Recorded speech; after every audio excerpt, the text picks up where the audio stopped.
वर्णानामर्थसङ्घानां रसानां छन्दसामपि मङ्गलानां च कर्तारौ वन्दे वाणी विनायकौ भवानी शङ्करौ वन्दे श्रद्धा विश्वासरूपिणौ याभ्यां विना न पश्यन्ति सिद्धा स्वान्तस्थमीश्वरम् गुरुर्ब्रह्मा गुरुर्विष्णु गुरुर्देवो महेश्वर गुरुर्साक्षात् परब्रह्म तस्मै श्रीगुरवे नमः। अखण्डमण्डलाकारं व्याप्तं येन चराचरं तत्परं दर्शितं येन तस्मै श्रीगुरवे नमः। कर्पूरगौरं करुणावतारं संसारसारं भुजगेन्द्रहारं सदा वसन्तं हृदयारविन्दे भवं भवानी सहितं नमामि। त्वमेव माता च पिता त्वमेव बन्धुश्च सखा त्वमेव विद्या द्रविणं त्वमेव सर्वं मम देवदेव। मनोजवं मारुततुल्यवेगं जितेन्द्रियं बुद्धिमतां वरिष्ठं वातात्मजं वानरयूथमुख्यं श्रीरामदूतं शरणं प्रपद्ये। लोकाभिरामं रणरङ्गधीरं राजीवनेत्रं रघुवंशनाथं कारुण्यरूपं करुणाकरन्तं श्रीरामचन्द्रं शरणं प्रपद्ये। श्रीरामचन्द्रं शरणं प्रपद्ये। माता रामो मत्पिता रामचन्द्रः स्वामी रामो मत्सखा रामचन्द्रः सर्वस्वं मे रामचन्द्रो दयालुर्नान्यं जाने नैव जाने न जाने। बोलिए सियावर रामचंद्र भगवान की, पवन सुत हनुमान की, श्री वृंदावन बिहारी लाल की, भूत भगवान भोलेनाथ की, गोस्वामी तुलसीदास जी महाराज की। ओम नमः पार्वती पतये हर हर महादेव। ओम परात्पर ब्रह्म अकारण करुणा और हिमालय भक्तवांछा कल्पतरु षड्युग पीताम्बरधारी पुराण पुरुषोत्तम भगवान श्री राघव जी के चरणों में सादर प्रणाम। भूत भावन भगवान भोलेनाथ के चरणों में सादर वंदन। हनुमान जी महाराज को सादर प्रणाम। गोस्वामी तुलसीदास जी को वंदन। आज मानस कथा के द्वितीय दिवस में हम लोग प्रवेश करने जा रहे हैं,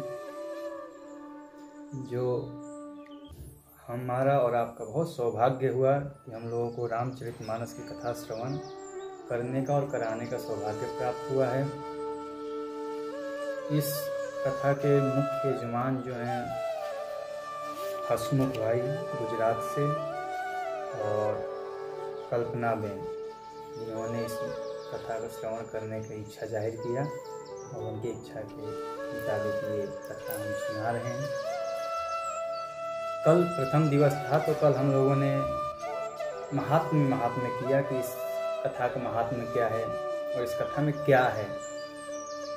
तुलसीदास जी ने कल सबकी वंदना की। ये दुष्टों की वंदना, संतों की वंदना, ब्राह्मणों की वंदना, गुरु जी की वंदना, सबकी वंदना करते हुए अवधपुरी की वंदना की। अवधपुरी की वंदना के बाद भगवान के जितने परिकर हैं उन परिकरों की वंदना किए। उसके बाद तुलसीदास जी नाम की चर्चा करते हैं। राम न सकई नाम गुण गाई। तुलसीदास जी कहते हैं कि राम जी से भी बड़े राम जी के नाम है। राम जी से भी बड़े राम जी के नाम है। राम जी भी अपने नाम की बड़ाई को नहीं गा सकते हैं। राम जी ने तो केवल एक रावण को मारा है, सुबाहु मारीच को मारा है, लेकिन नाम ने तो कितने खलों को, काम, क्रोध, मद, लोभ, अहंकार, इन सबको नष्ट कर दिया। और ये किसी एक का नहीं, सबके नष्ट कर दिए। राम जी ने तो केवल अपने सेवकों को ही सुगति दिया, सबरी को सुगति दिए, सुतीक्ष्ण को गति दी, लेकिन नाम ने कितनों को गति दे दिया, कितने मूर्खों को भी सुधार दिया। तो नाम की इतनी महिमा है कि राम जी भी अपने नाम का अगर वर्णन करना चाहें तो वो भी नहीं कर सकते। और नाम के ही स्मरण से हनुमान जी के वश में राम जी रहते हैं। नाम ही भगवान शिव जी जपते रहते हैं, नाम ही भगवान हनुमान जी जपते रहते हैं। इसके कारण हनुमान जी के वश में श्री राम जी रहते हैं और शंकर जी के वश में श्री राम जी। सबकी वंदना करते हुए तुलसीदास जी इस कथा को काशी से लेकर के प्रयागराज जाते हैं। प्रयागराज में कहते हैं कि एक सुंदर आश्रम है। तो किसका आश्रम है? तो भरद्वाज मुनि बसहि प्रयागा तिन्हि राम पदयति अनुरागा। एक भरद्वाज मुनि है जो राम जी से इतना स्नेह करते हैं, इतना स्नेह करते हैं कि उनको राम जी के अलावा कोई दिखता ही नहीं। इतने जिन्हें राम पद अति अनुरागा। एक राग होता है, राग इस दुनिया के संसार के लोगों के साथ होता है और अनुराग भगवान के साथ। जब आगे के प्रसंग में भी आएंगे कि जब विश्वामित्र जी राम जी को लेकर के मिथिला को जाते हैं तो वहाँ पे राजा जनक जी देख करके अनुरागित हो जाते हैं, अनुराग से भर जाते हैं और विश्वामित्र जी से कहते हैं, महाराज जनक कि मैं तो पहले, मेरे को सब कहते हैं कि हम योगी हैं, लेकिन इनको देख करके मेरे मन में अनुराग कैसे उत्पन्न हो गया? मैं तो अनुराग से परे वैराग्य में पहुंच गया था, फिर अनुराग कैसे हो गया? विश्वामित्र जी कहते हैं ये हैं ही इतने सुंदर कि इनको देखकर सबको अनुराग हो जाते हैं। वैसे ही राम जी के चरणों में भरद्वाज जी के अति अनुराग है। और भरद्वाज जी के बारे में बताते हैं उनके गुणों को कि तापस सम दम दया निधाना परमारथ पथ परम सुजाना। ये तपस्वी हैं और सम यानी कि इनकी बुद्धि इनके वश में है, इनका मन इनके वश में है कि जैसा चाहे वैसा ही मन करेगा। और दम यानी कि दमो बाह्य इंद्रिय निग्रह, जो हमारे इंद्रियों को, जो 10 इंद्रियां हैं, इन 10 इंद्रियों को पकड़ के रखें। और दया के तो खान है। और परमार्थ के पथ के ये पथिक हैं, जो परमार्थ का पथ होता है उसके पथिक हैं। ऐसे भरद्वाज जी का एक आश्रम है प्रयाग, जहाँ पे जिसको तीर्थराज भी कहते हैं, तीर्थों का राजा है प्रयाग। वहाँ पे एक नियम है, आज भी वो नियम लागू है कि जब सूर्य मकर राशि में होते हैं, माघ के महीने में, वहाँ पर मेला लगते हैं। हर साल प्रति वर्ष वहाँ पे मेला लगते हैं और सब लोग जाकर स्नान करते हैं। उस समय सभी तीर्थ लोग वहाँ आते हैं, सभी देवता लोग वहाँ स्नान करने के लिए आते हैं। सब लोग वहाँ पे अक्षय वट का पूजन करते हैं। और वहाँ पे इतना सुंदर आश्रम है भरद्वाज जी का कि जितने ऋषिगण आते हैं सभी महाराज भरद्वाज जी के ही आश्रम में निवास करते हैं और भगवान की चर्चा करते हैं। क्योंकि अगर कोई गृहस्थ अपने इकट्ठा होते हैं तो बस अपने बातों को ही कहेंगे, लेकिन अगर संत और महात्मा जब इकट्ठे होते हैं तो केवल परमात्मा के बारे में चिंतन करते हैं, उनका चिंतन करेंगे, उनका भजन करेंगे, उनका ही कीर्तन करेंगे। ये हर वर्ष होता है। एक वर्ष ऐसे ही बात है कि सभी संत महात्मा, जितने बड़े बड़े महात्मा थे, सब लोग आए माघ के महीने में और सब लोगों ने त्रिवेणी स्नान किया। त्रिवेणी स्नान करने के बाद 1 महीने तक भरद्वाज जी के ही आश्रम में बिताया। जब 1 माह पूरा माघ बीत गया तो सब सारे जितने भी संत महात्मा थे सभी लोग अपने अपने आश्रम को जाने लगे। उसी में से एक बहुत तपस्वी ऋषि थे जिनका नाम याज्ञवल्क्य थे।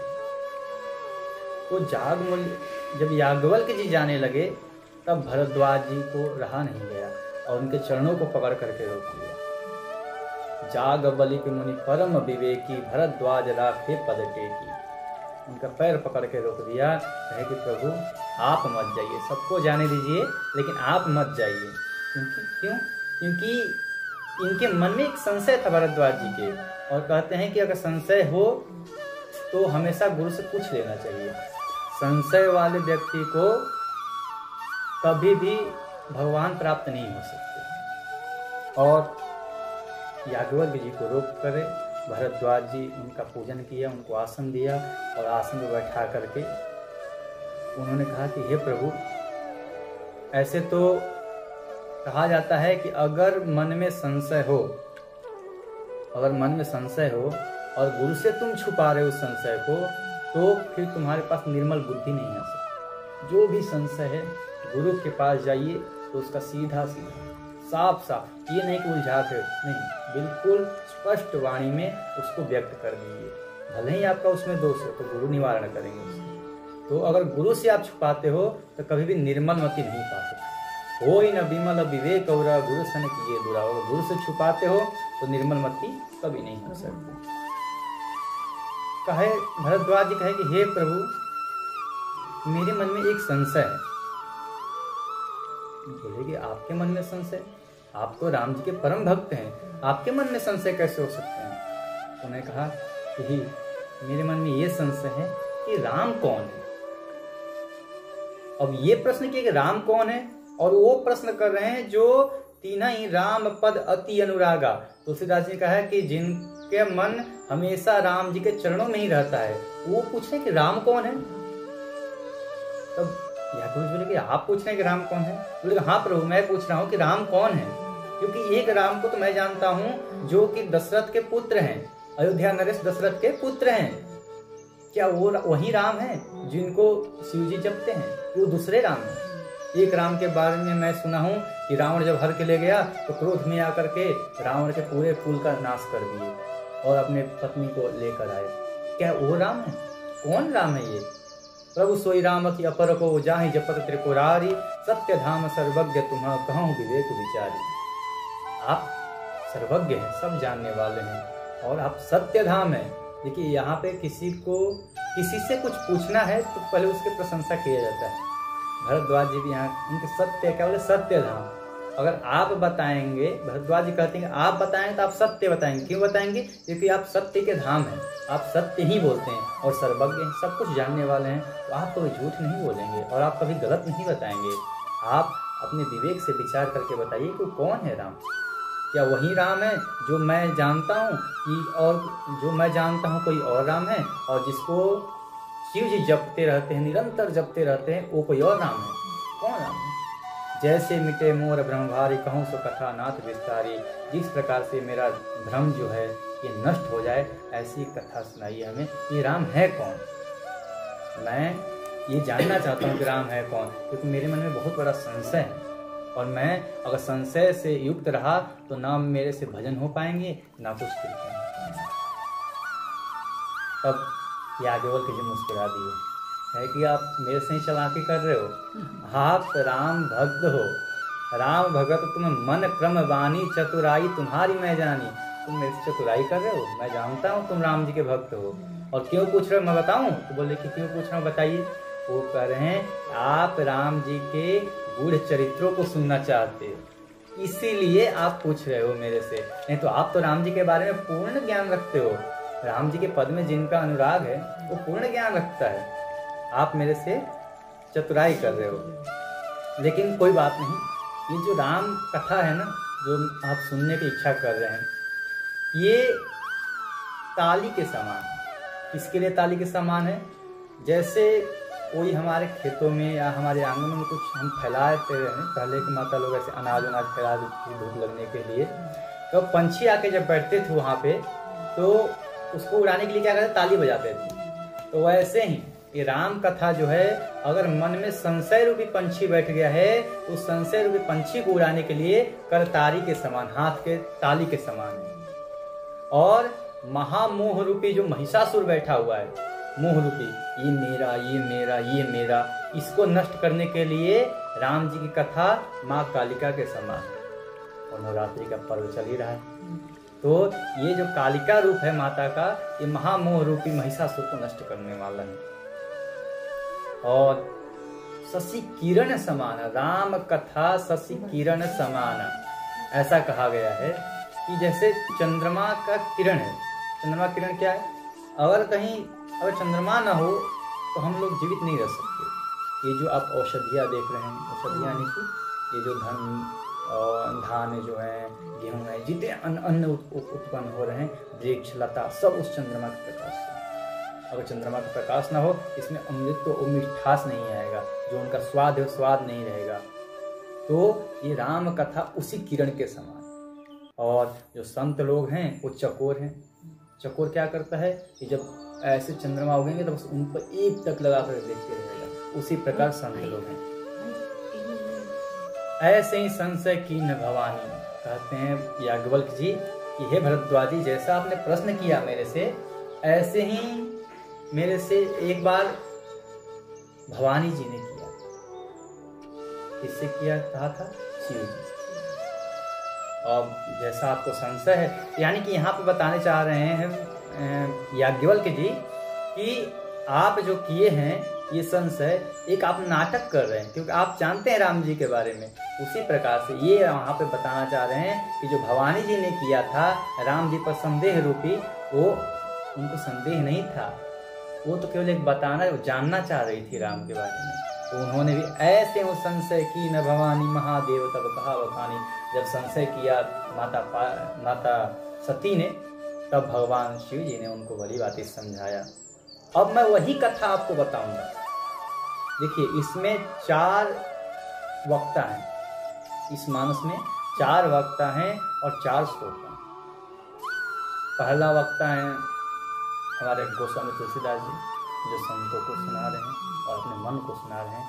उसके बाद दूसरे वक्ता हमारे याज्ञवल्क्य जी हैं, जो भरद्वाज जी को सुनाते हैं। तीसरे वक्ता भगवान भोलेनाथ जी हैं, जो माता पार्वती जी को सुनाते हैं। और चौथे वक्ता हमारे कागभूषण जी हैं, जो पक्षियों के राजा गरुड़ को सुनाते हैं। इन सबको संशय हुआ था, इन सबके संशयों को दूर करने के लिए इन 4 वक्ताओं ने अपने अपने मति अनुसार राम जी की कथा को कही। इन 4 वक्ताओं की कथा इसमें वर्णन है। तो अभी हम लोगों ने तुलसीदास जी ले गए हमें प्रयागराज में। अब प्रयागराज से याज्ञवल्क्य जी हमें ले जा रहे हैं कैलाश, माता पार्वती के पास और शिव जी के चरित्र में। कहते हैं कि ऐसा संशय जब ने सती जी ने किया, तो शिव जी ने उनको कथा सुनाई थी। वही कथा मैं आपको सुनाऊंगा।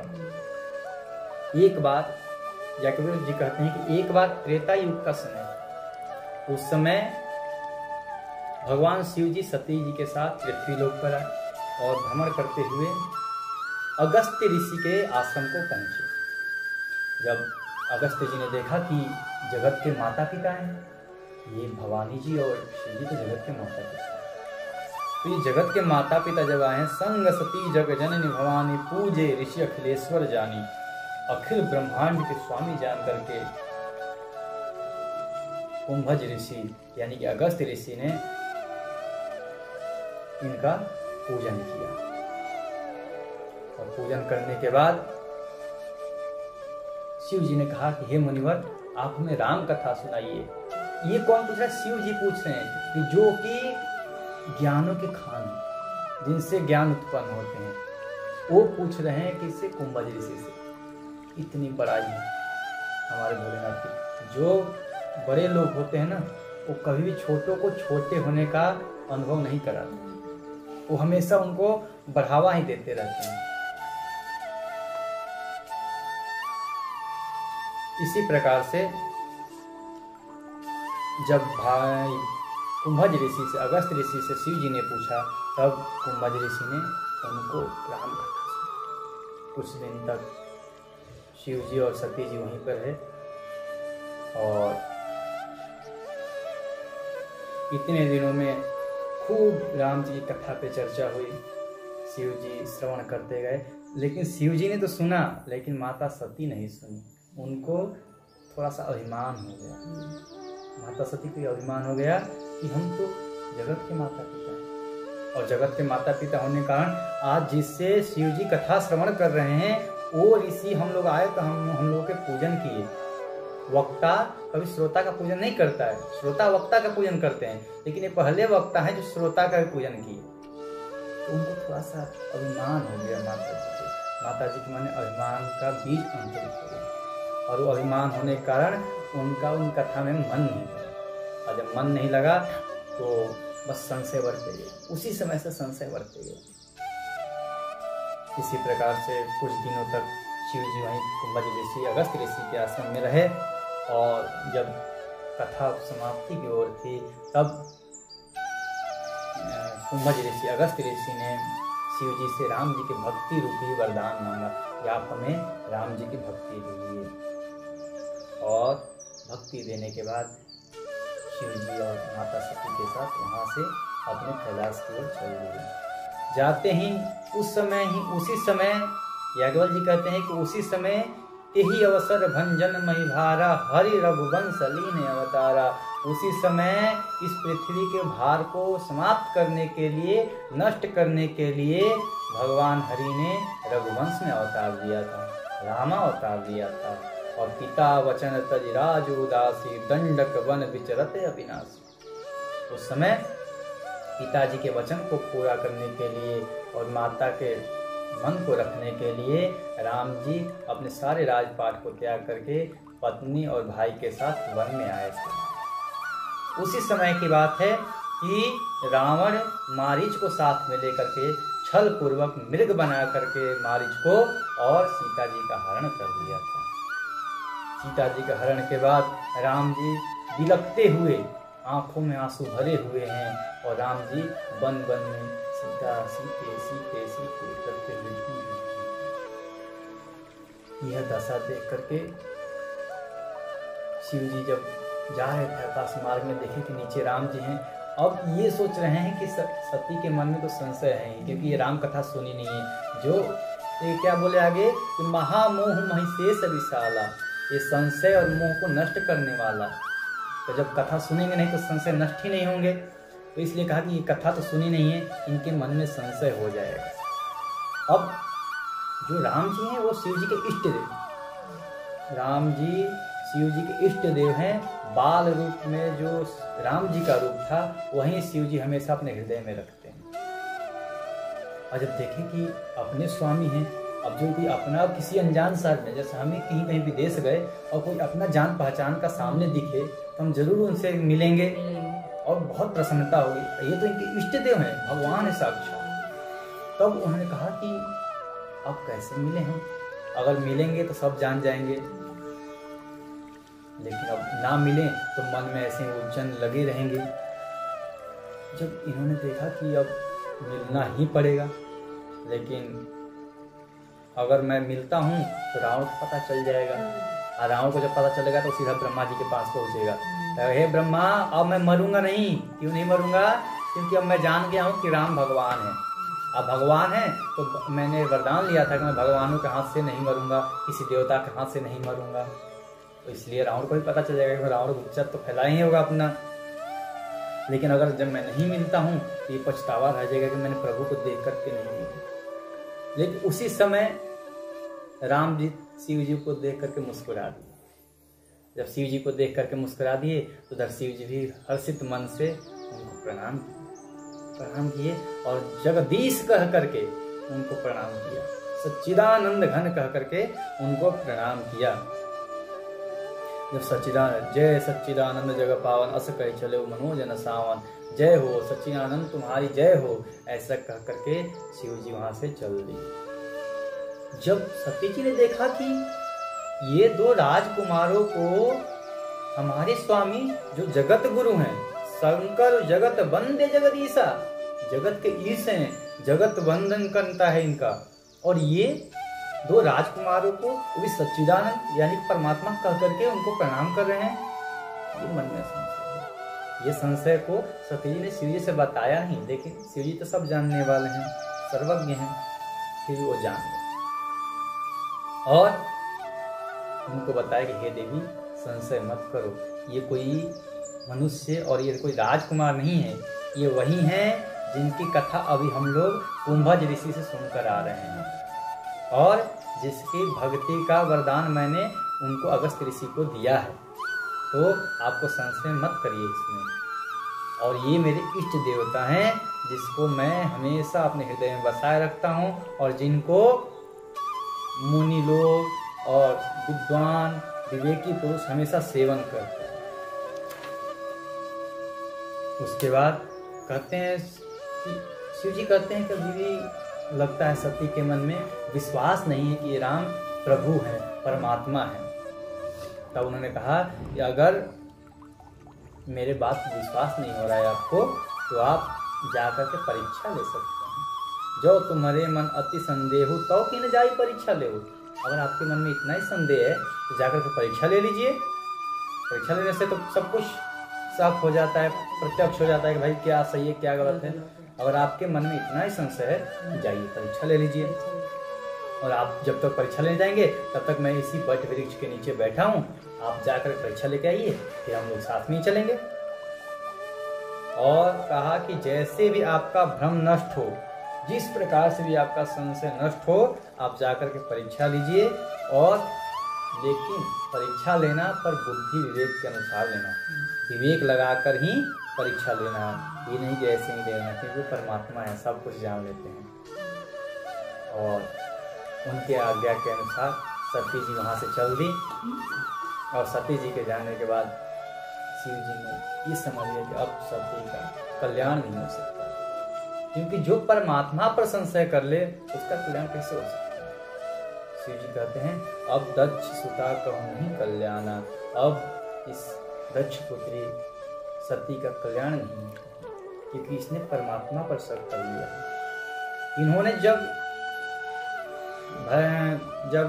कुंभज ऋषि कथा श्रवण करा रहे थे, तभी से सती जी को संशय हो गया। जब संशय हो गई तो फिर शिव जी समझ गए थे कि अब देखिए, एक बार जब मति भ्रम में पड़ जाती है तो फिर भ्रमित होते जाती है, हर बात में होगी, हर बात में होगी, हर बात में होगी। उसी प्रकार से इनका मन भ्रमित हुआ और ये शिव जी के इतने समझाने पर भी नहीं समझे और राम जी की परीक्षा लेने के लिए तैयार हुए और वहाँ से चल गए। वहाँ जाने के बाद अब सोच रही कि मैं क्या करूं, कैसे परीक्षा लूं। तब शिव जी ने कहा कि अब इसमें मैं कुछ नहीं कर सकता, अगर मैं कुछ करता हूं तो फिर भगवान की आज्ञा में, भगवान की जो अनुमति है, जो भगवान का नियम है, उसमें उल्लंघन हो जाएगा। कोई सोई जो राम रचि राखा को करी तर्क बढ़ावा जाए। अब जो राम चाहेंगे वही होगा। अब उसमें हम तर्क वितर्क करके उसमें शाखा ना बढ़ा दें। जैसे पेड़ों में शाखा इधर भी करते हुए बड़ा सा पेड़ बना देता है। अब एक सीधा जा रहा है तो ठीक है जाने दो, लेकिन अब उसमें हम लोग तर्क वितर्क के उसमें शाखा जोड़ देते तो बहुत बड़ा पेड़ हो जाता है। संशय रूपी बहुत जब बड़ा पेड़ हो जाए उसको उखाड़ना बहुत कठिन हो जाता है। तब शिव जी ने सोचा कि अब इनको यहीं से जड़ से समाप्त कर देते हैं तो और शाखा बढ़ते जाएंगे। तब उन्होंने कहा कि आप जाइए, आप राम की परीक्षा ले लीजिए। और वहीं पे बैठ के नीचे बैठ करके शिव जी भगवान श्री राम के नाम का स्मरण करने लगे, जाप करने लगे। सती जा करके और कहा अब मैं क्या करूं, कैसे परीक्षा लूं। तब उन्होंने जा करके सीता जी का रूप धारण कर लिया और सीता जी का रूप धारण करके राम जी और लक्ष्मण जी जिस मार्ग से जा रहे थे उस मार्ग के आगे आगे जाने लगे। जब आगे आगे जाने लगे तब लक्ष्मण जी ने देखा, अरे ये तो माता सती हैं, क्योंकि ये परमात्मा के अंश है, इनको नहीं पता होगा किसको पता होगा, लेकिन जानते। और राम जी थे, एक मर्यादा थी कि बड़े भाई के सामने कुछ बोलना नहीं। समझ गए कि ये सती ये सोच रही थी कि ये लोग जानेंगे नहीं मेरे को, परीक्षा लेने आई थी ना, कि अगर ये सच्चिदानंद है तो जान जाएंगे कि फिर सती ये सीता है नहीं। तब लक्ष्मण जी जान गए, लेकिन कुछ बोले नहीं। जब राम जी ने देखा कि अरे माता सती ने सीता का रूप धारण किया है, तो अपने माया की बहुत प्रशंसा की कि वाह रे मेरी माया, तू कितनी हठीली है और तू कितने शक्तिशाली है कि जो जगत की माता है, माता सती को भी तूने भ्रम में डाल दिया और उनको भी ऐसे मोहित कर दिया कि वो सीता का रूप धारण करके आ गई यहाँ पे। तो और इंसानों को, जो सामान्य जन है, उनको तो तू मोहती ही है। तूने सती जगत माता पिता जो है शिव जी और पार्वती जी, उन माता को भी तूने मोहित कर दिया। बहुत प्रशंसा की माया को कि तेरे पार कोई नहीं पा सकता। और जब देखा कि सती जी आ रही उधर से, उन्होंने तो सीता का रूप धारण किया था, तब हाथ जोड़ करके राम जी बोले, हे माता, मैं दशरथ पुत्र राम आपको प्रणाम करता हूँ। अपने पिता के साथ नाम।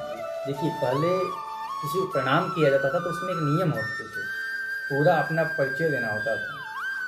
अब जैसे राम जी हैं तो मैं अवधपति दशरथ का पुत्र राम, रघुवंश मणि, रघुवंश कुल का, ऐसे बताते हुए पूरा परिचय देना होता था अपने पिता के साथ। यहाँ कहा पिता समेत लीन निज नाम, अपने पिताजी के साथ अपना नाम का स्मरण किया और कहा, हे माता, आप इस भयंकर जंगल में आप अकेले क्यों घूम रही हैं? पिताजी कहा, भगवान से कहाँ है, कहाँ वृषकेतु, आप अकेले क्यों घूम रही हैं, इतना भयंकर जंगल है। जब इतना कहा तब सती जी को ये हो गया कि अब तो इन्होंने मेरे को पहचान लिया। मैं तो सीता का रूप धारण करके आई थी, परंतु इन्होंने तो मेरे को पहचान लिया। अब वहां से अब करे तो करे क्या, बस एक शब्द नहीं बोली, बस वहां से चल गई और शिव जी के पास जाने लगी। रास्ते में जाते जाते अब सोच रही थी कि अब मैं जाकर वहां क्या कहूंगी। शिव जी मेरे से पूछेंगे कि परीक्षा लेने गई थी ना, कैसे लिए बताओ, तो मैं क्या कहूंगी। जाते जाते रास्ते में फिर राम जी ने सोचा कि सती जी बहुत दुखी, इनके जो संशय हुए, अभी संशय इनका दूर नहीं हुआ और कुछ नहीं।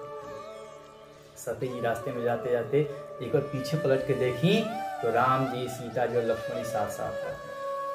यहाँ तक कि सीता जी को रावण हर के ले गया है, लेकिन जब सती जी ने देखा तो राम, लक्ष्मण, सीता तीनों साथ में। बोली, अरे अभी तो ये पत्नी को ढूंढ रहे थे, पत्नी साथ में है इनके। अजय फिर आगे देखी तो आगे भी राम, लक्ष्मण, सीता, इधर देखी इधर, अब जहां देखे उनको राम, लक्ष्मण, सीता, राम, लक्ष्मण, सीता ही दिखाई दे रहे हैं। अब उनके मति एकदम चकरिया गए और बस वहीं पर गिर गई। गिरने के बाद जब वो उठी, उठने के बाद देखी तो वहां पे क्या देखा उन्होंने कि राम जी और सीता जी बैठे हुए हैं और सारे देवी देवता खुद अपने आप को भी उस वहां पर देखा कि मैं भी उनकी सेवा कर रही हूँ और सब लोग उनकी सेवा कर रहे हैं। तो उनको यकीन हो गया कि यही सच्चिदानंद है। और फिर जब आंख बंद करके एक बार आंख उनका बंद हुआ और दूसरी बार खुला तो वहां पर कुछ नहीं, एक भी चीज नहीं रहा। और सब में एक ही चीज देखा था उन्होंने कि देवता लोग अलग अलग हैं, कहीं शिव जी कोई दूसरे हैं, कहीं शिव जी दूसरे हैं, कहीं शिव जी दूसरे हैं, कहीं विष्णु दूसरे हैं, कहीं विष्णु दूसरे हैं, कहीं सती दूसरे हैं, सब अलग अलग हैं। क्योंकि हर ब्रह्मांड में, हर मनवंतर में सब लोग बदलते रहते हैं, लेकिन राम जी और सीता जी वही हैं, उनमें कोई परिवर्तन नहीं है। जब इतना देखा उन्होंने तब वो समझ गया कि ये सच्चिदानंद परमात्मा ही है। और वहां से जब जाने लगी, जब सती जी शिव जी के पास पहुंची, शिव जी तो सब जानते थे, वो तो जगदीश है, बोले आओ आओ, आ गए, परीक्षा लिए कि नहीं लिए? तो नहीं, सती जी ने कहा मैंने परीक्षा नहीं ली। क्यों? परीक्षा लेने गए थे ना। बोले अरे मेरे को जाते ही वो पता चल गया था कि वो जगदीश हैं। यहाँ पे भगवान की माया ने इतनी प्रबलता से सती जी के मति को भ्रमित कर दिया, इतने उनको माया में रच दिया कि उन्होंने अपने पति से झूठ किया। जब ऐसा कहा सती जी ने कि नहीं, मैंने किसी प्रकार से परीक्षा नहीं ली और मैं जाकर केवल जैसे आपने कहा था कि जय सच्चिदानंद, वैसे मैं सच्चिदानंद कह करके उनको प्रणाम करके चली आई। शिव जी के सब कुछ जानने वाले हैं। तब शंकर जी ने ध्यान रख करके ध्यान लगाया और ये जो सती जी ने कर्म किया था, जो वहाँ पर चरित्र हुआ था, सब जान लिया और भगवान के माया को बहुत प्रशंसा की। कहते हैं कि वाह रे माया, इतनी बड़ी माया है कि प्रेरी सती ही जहीं झूठ कहावा। सती जी को प्रेरित करके इन्होंने सती जी से झूठ बोलवा दिया। और एक स्त्री को किसी से झूठ बोले शायद भगवान क्षमा कर सकते, उसे क्षमा करेंगे नहीं, ये हो सके क्षमा कर जाएगा, लेकिन अगर पति से झूठ बोलती हैं तो उसके लिए कोई उससे माफी नहीं, कोई नहीं क्षमा कर सकता। तो सती जी से कहते हैं कि अच्छा चलिए कोई बात नहीं। और उन्हें समझा कि ये तो हरि की इच्छा होगी, उनकी इच्छा के बिना कौन एक पत्ते भी नहीं हिलते हैं। तो सती अगर झूठ बोल रही हैं तो उनकी ही इच्छा है, क्योंकि इच्छा इसलिए है कि इनके मन में संशय हो गया था उसी समय से, जब देखा कि सती जी ने सीता जी का वेश धारण करके राम जी के पास गई थी। और जब राम जी को शिव जी परमेश्वर मानते, पिता मानते, तो सीता जी उनकी माता हुई। तब इन्होंने कह दिया कि जब सती ने सीता का रूप धारण कर लिया, माता का रूप धारण कर लिया, तब मैं इनको अपने वाम भाग में कैसे बैठा सकता हूँ? ये मर्यादा के विरुद्ध है, क्योंकि मैं जो वेद के नियम है वो मेरे द्वारा ही बनाए गए हैं, और मैं ही अपने नियम पर ना अगर कायम रहूं तो फिर क्या है? सब लोग फिर तो गलत करते जाएंगे, उनको कुछ दंड नहीं मिलेगा। इसलिए मैं अब ये सती मेरे को प्राप्त नहीं हो सकती, ये सती का शरीर मैं पत्नी रूप में स्वीकार नहीं करूंगा। उसी समय शिव जी ने माता सती का परित्याग, और सती जी को दुख न हो इसके लिए सती जी को कुछ नहीं होता। लेकिन जब ये संकल्प लिए कि मैं सती का परित्याग करता हूं, तब वहां पर नलवाणी हुई कि हे भोलेनाथ, हे विश्वनाथ, आप धन्य हैं। ये जो आपने संकल्प किया है, ये जो प्रतिज्ञा ली है, ये प्रतिज्ञा आपके अलावा कोई ले ही नहीं सकता है। आप जगत की माता पिता हैं, आप धर्म के रास्ते पर चलने वाले हैं, आप ही ये ले सकते हैं। आप धन्य हैं, आप धन्य हैं, आप धन्य हैं। ये आकाशवाणी वहां पे विराजमान माता सती ने भी सुना। जब सती जी ने सुना तो कहा कि शिव जी तो मेरे साथ हैं, इन्होंने संकल्प कौन सा ले लिया, कौन से ऐसी प्रतिज्ञा कर दी कि जिसके लिए आकाशवाणी भी कह रही है कि आपके अलावा कोई ले ही नहीं सकता है।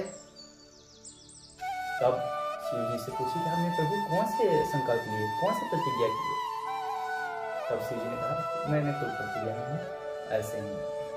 जब फिर उन्होंने बात को घुमा करके और राम जी की कथा का श्रवण कराने लगे। यहाँ पर शिव जी सत्य नहीं बोले माता सती। क्यों नहीं बोले? सत्य तभी बोलना चाहिए, सत्य को अपने पास रखिए, लेकिन सत्य तभी बोलो जब सामने वाले को थोड़ा अच्छा लगे। अगर किसी को बुरा लगता है या उससे दुख पहुंचता है तो सत्य को कभी मत बोलो। अगर सती जी को अगर उन्होंने सत्य बता दिया होता कि मैंने तुम्हारा परित्याग कर दिया है, तो उनको बहुत दुख पहुंचता है, इसलिए उन्होंने सत्य को नहीं बताया। और सती जी को देखिए, सती जी स्वयं तो झूठ बोली कि मैंने कोई परीक्षा नहीं ली है, और ये भगवान से इच्छा जाहिर कर रही है कि आप सत्य बोलो, सत्य कहूँ सब बात, मुझे सब कुछ सच बताओ कि क्या आप प्रतिज्ञा लिए। ये स्त्रियों का स्वभाव है, ये खुद तो झूठ बोलेंगे और अपने पतियों से ये रखेंगे कि वो सच बोलेंगे।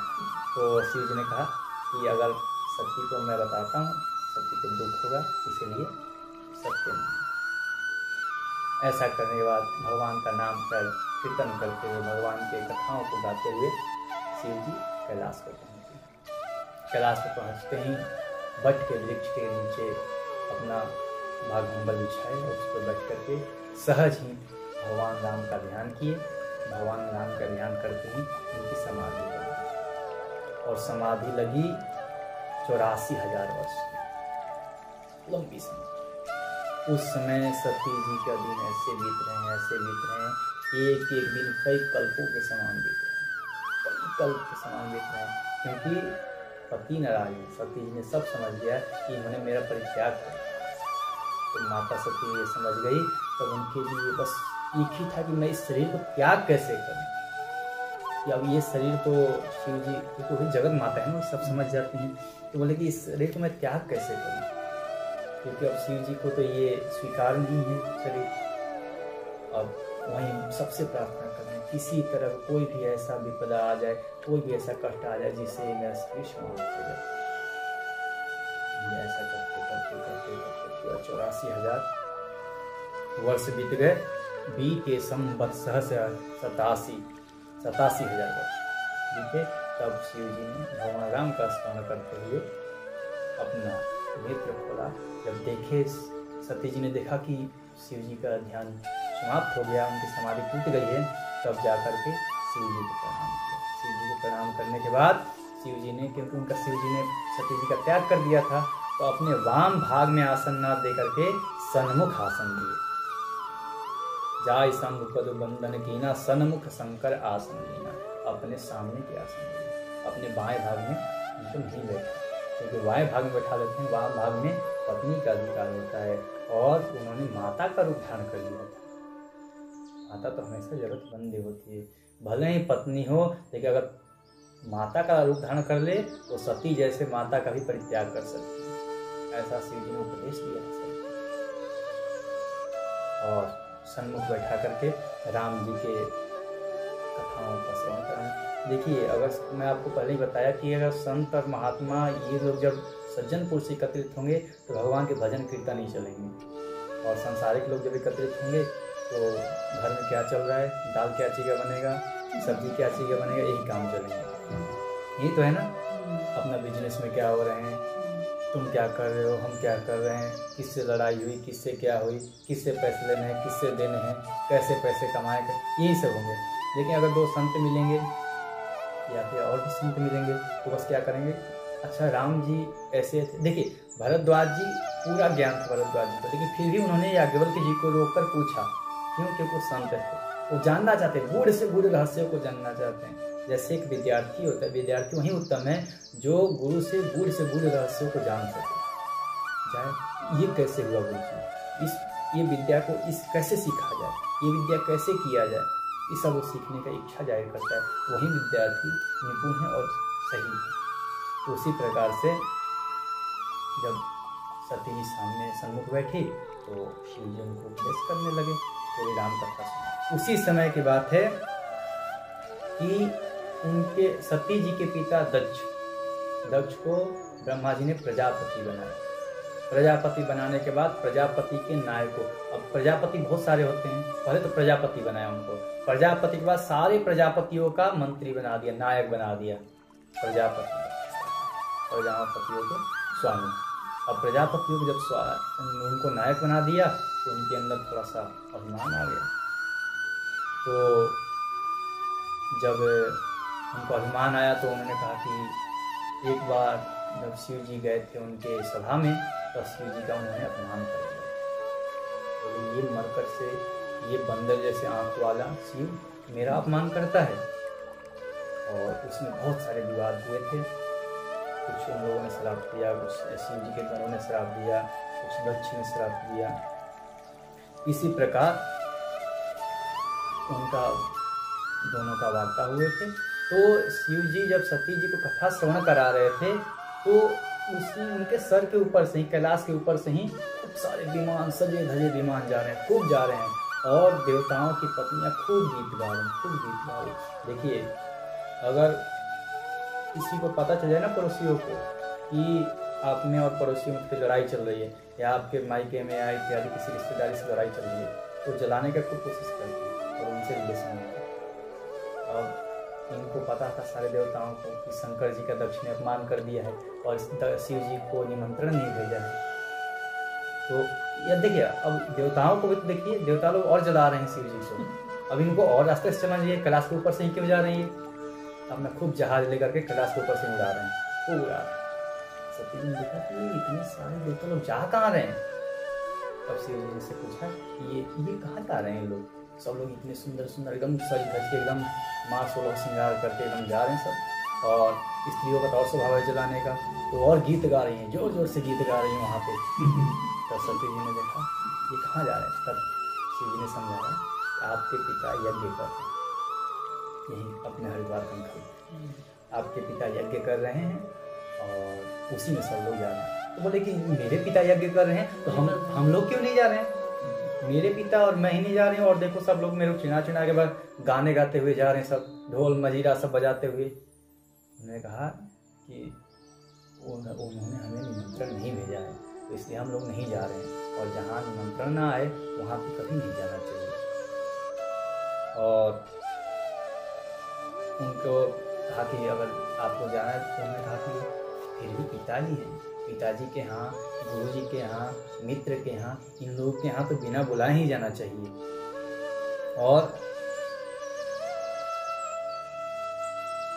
अगर आप आज्ञा दें तो आपको नहीं बुलाया है, लेकिन मैं तो जा सकता हूँ, नहीं जाने दीजिए। उन्होंने कहा कि नहीं, अगर उन्होंने मेरे को ही नहीं आपको भी उन्होंने बिसरा दिया है तो आपको भी निमंत्रण नहीं देंगे। चलिए मैंने उनका अपमान किया था, मुझे ना भेजते, आपको तो आप तो उनकी पुत्री हैं, उन्होंने मेरे कारण से आपको भी विस्मित कर दिया है, आपको भी निमंत्रण नहीं दिया उन्होंने। सती ने कहा क्यों? तो उन्होंने कहा कि एक बार उन्होंने अपना अपमान मेरे हाथ से समझ लिया था, उसी कारण से इन्होंने मुझे भी इस यज्ञ में नहीं भाग किया और आपको भी उसमें नहीं बुलाया। सती बहुत प्रकार से समझाए कि नहीं जाना चाहिए वहाँ पे, लेकिन सती जी नहीं समझी। तब देखे कि बहुत प्रकार से समझा लिए और नहीं अब समझने वाली है, तो वहाँ से उन्होंने कहा ठीक है आप जाइए।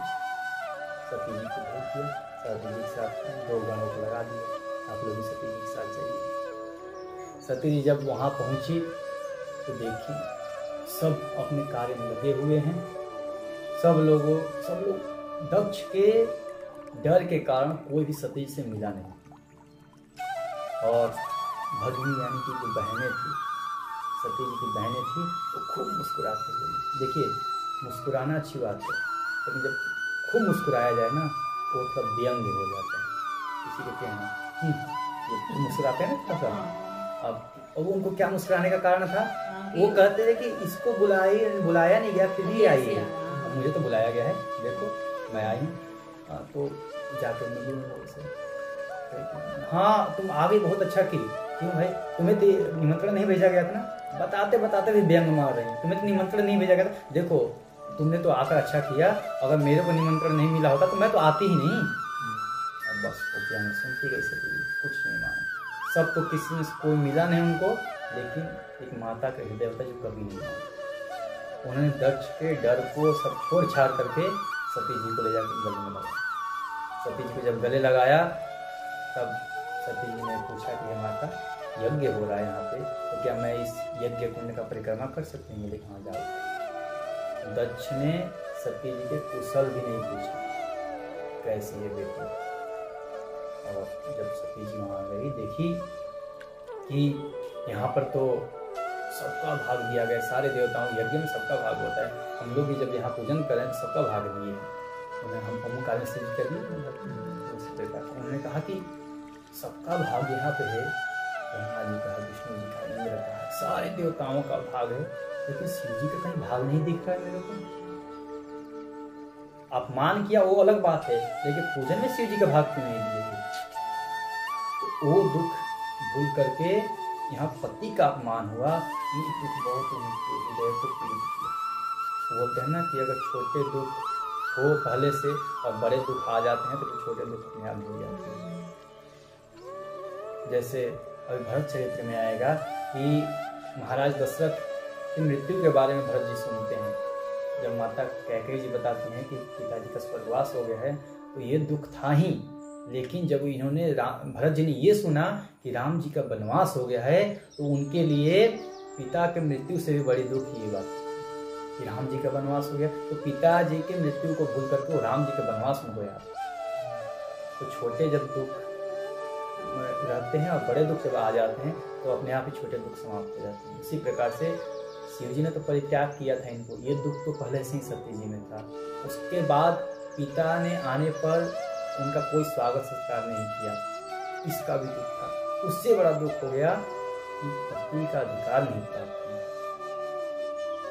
भले ही घर में कितने भी पति पत्नी में लड़ाई हो, लेकिन अगर उनके ससुराल में और कोई पति के बारे में एक शब्द भी बोल दे तो स्त्रियां सह नहीं सकती। पति भले ही वहां अभी नई नई शादी हुई, ये स्वाभाविक रूप है। उन्होंने देखा कि यहाँ पे शिव जी का अधिकार ही नहीं दिया गया, शिव जी का अंश ही नहीं है। फिर देखा कि अब तो मिल नहीं रहा है, सब यज्ञ किए जा रहे हैं।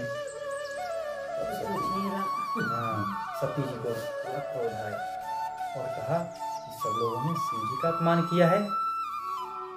ऐसा अगर कोई भगवान शिव ऐसा कहें कि ऐसा मर्यादा है, अगर कोई शिव जी का, विष्णु जी का और संतों का, ब्राह्मणों का अपमान करे और सामने आप देख रहे हो कि इतना अधिकार, इतना धर्म करता है, उस जो अपमान कर रहा है उसका जीभ काट करके बाहर फेंक दिया जाए। और आपका सामर्थ्य है उसका जीभ काट लो, और इतना ना हो सके तो कान बंद करके वहां से निकल जाओ, लेकिन कभी अपमान सुनो मत। यानी कि देवताओं का, अपने इष्ट देवता जो हैं, और गुरु का, ब्राह्मणों का, संतों का, इनका कभी अपमान सुनना नहीं चाहिए।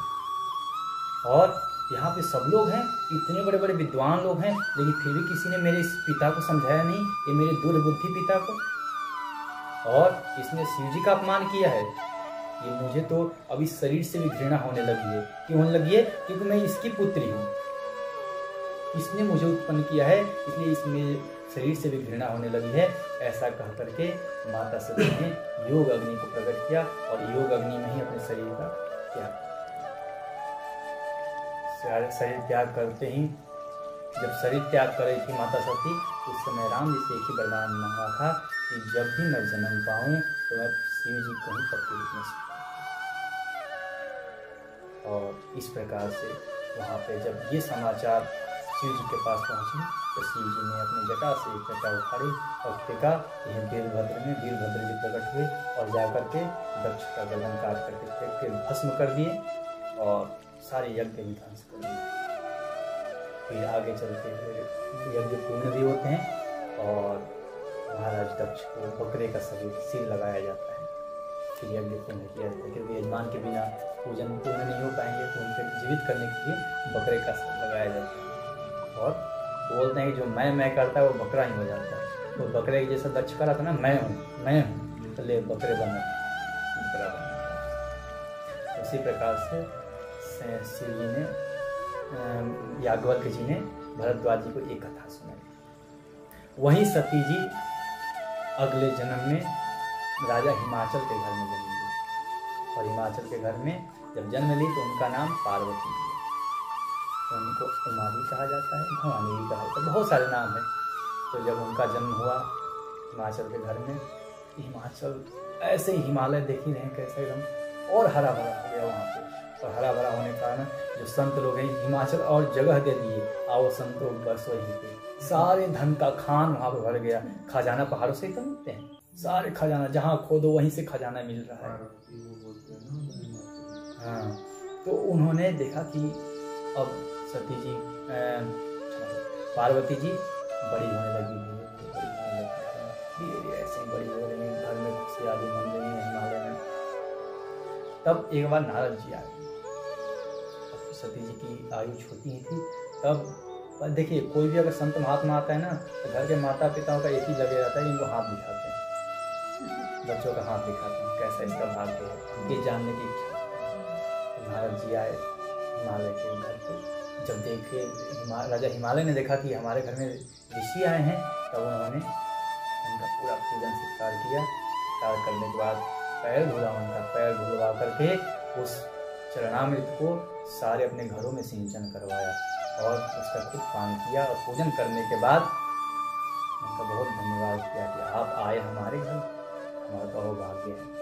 और सती जी को पार्वती जी को बुला करके उन्होंने कहा कि जरा इनके हस्त रेखा को तो देखिए कि इनके भाग्य में क्या लिखा हुआ है, कि क्या करेंगे।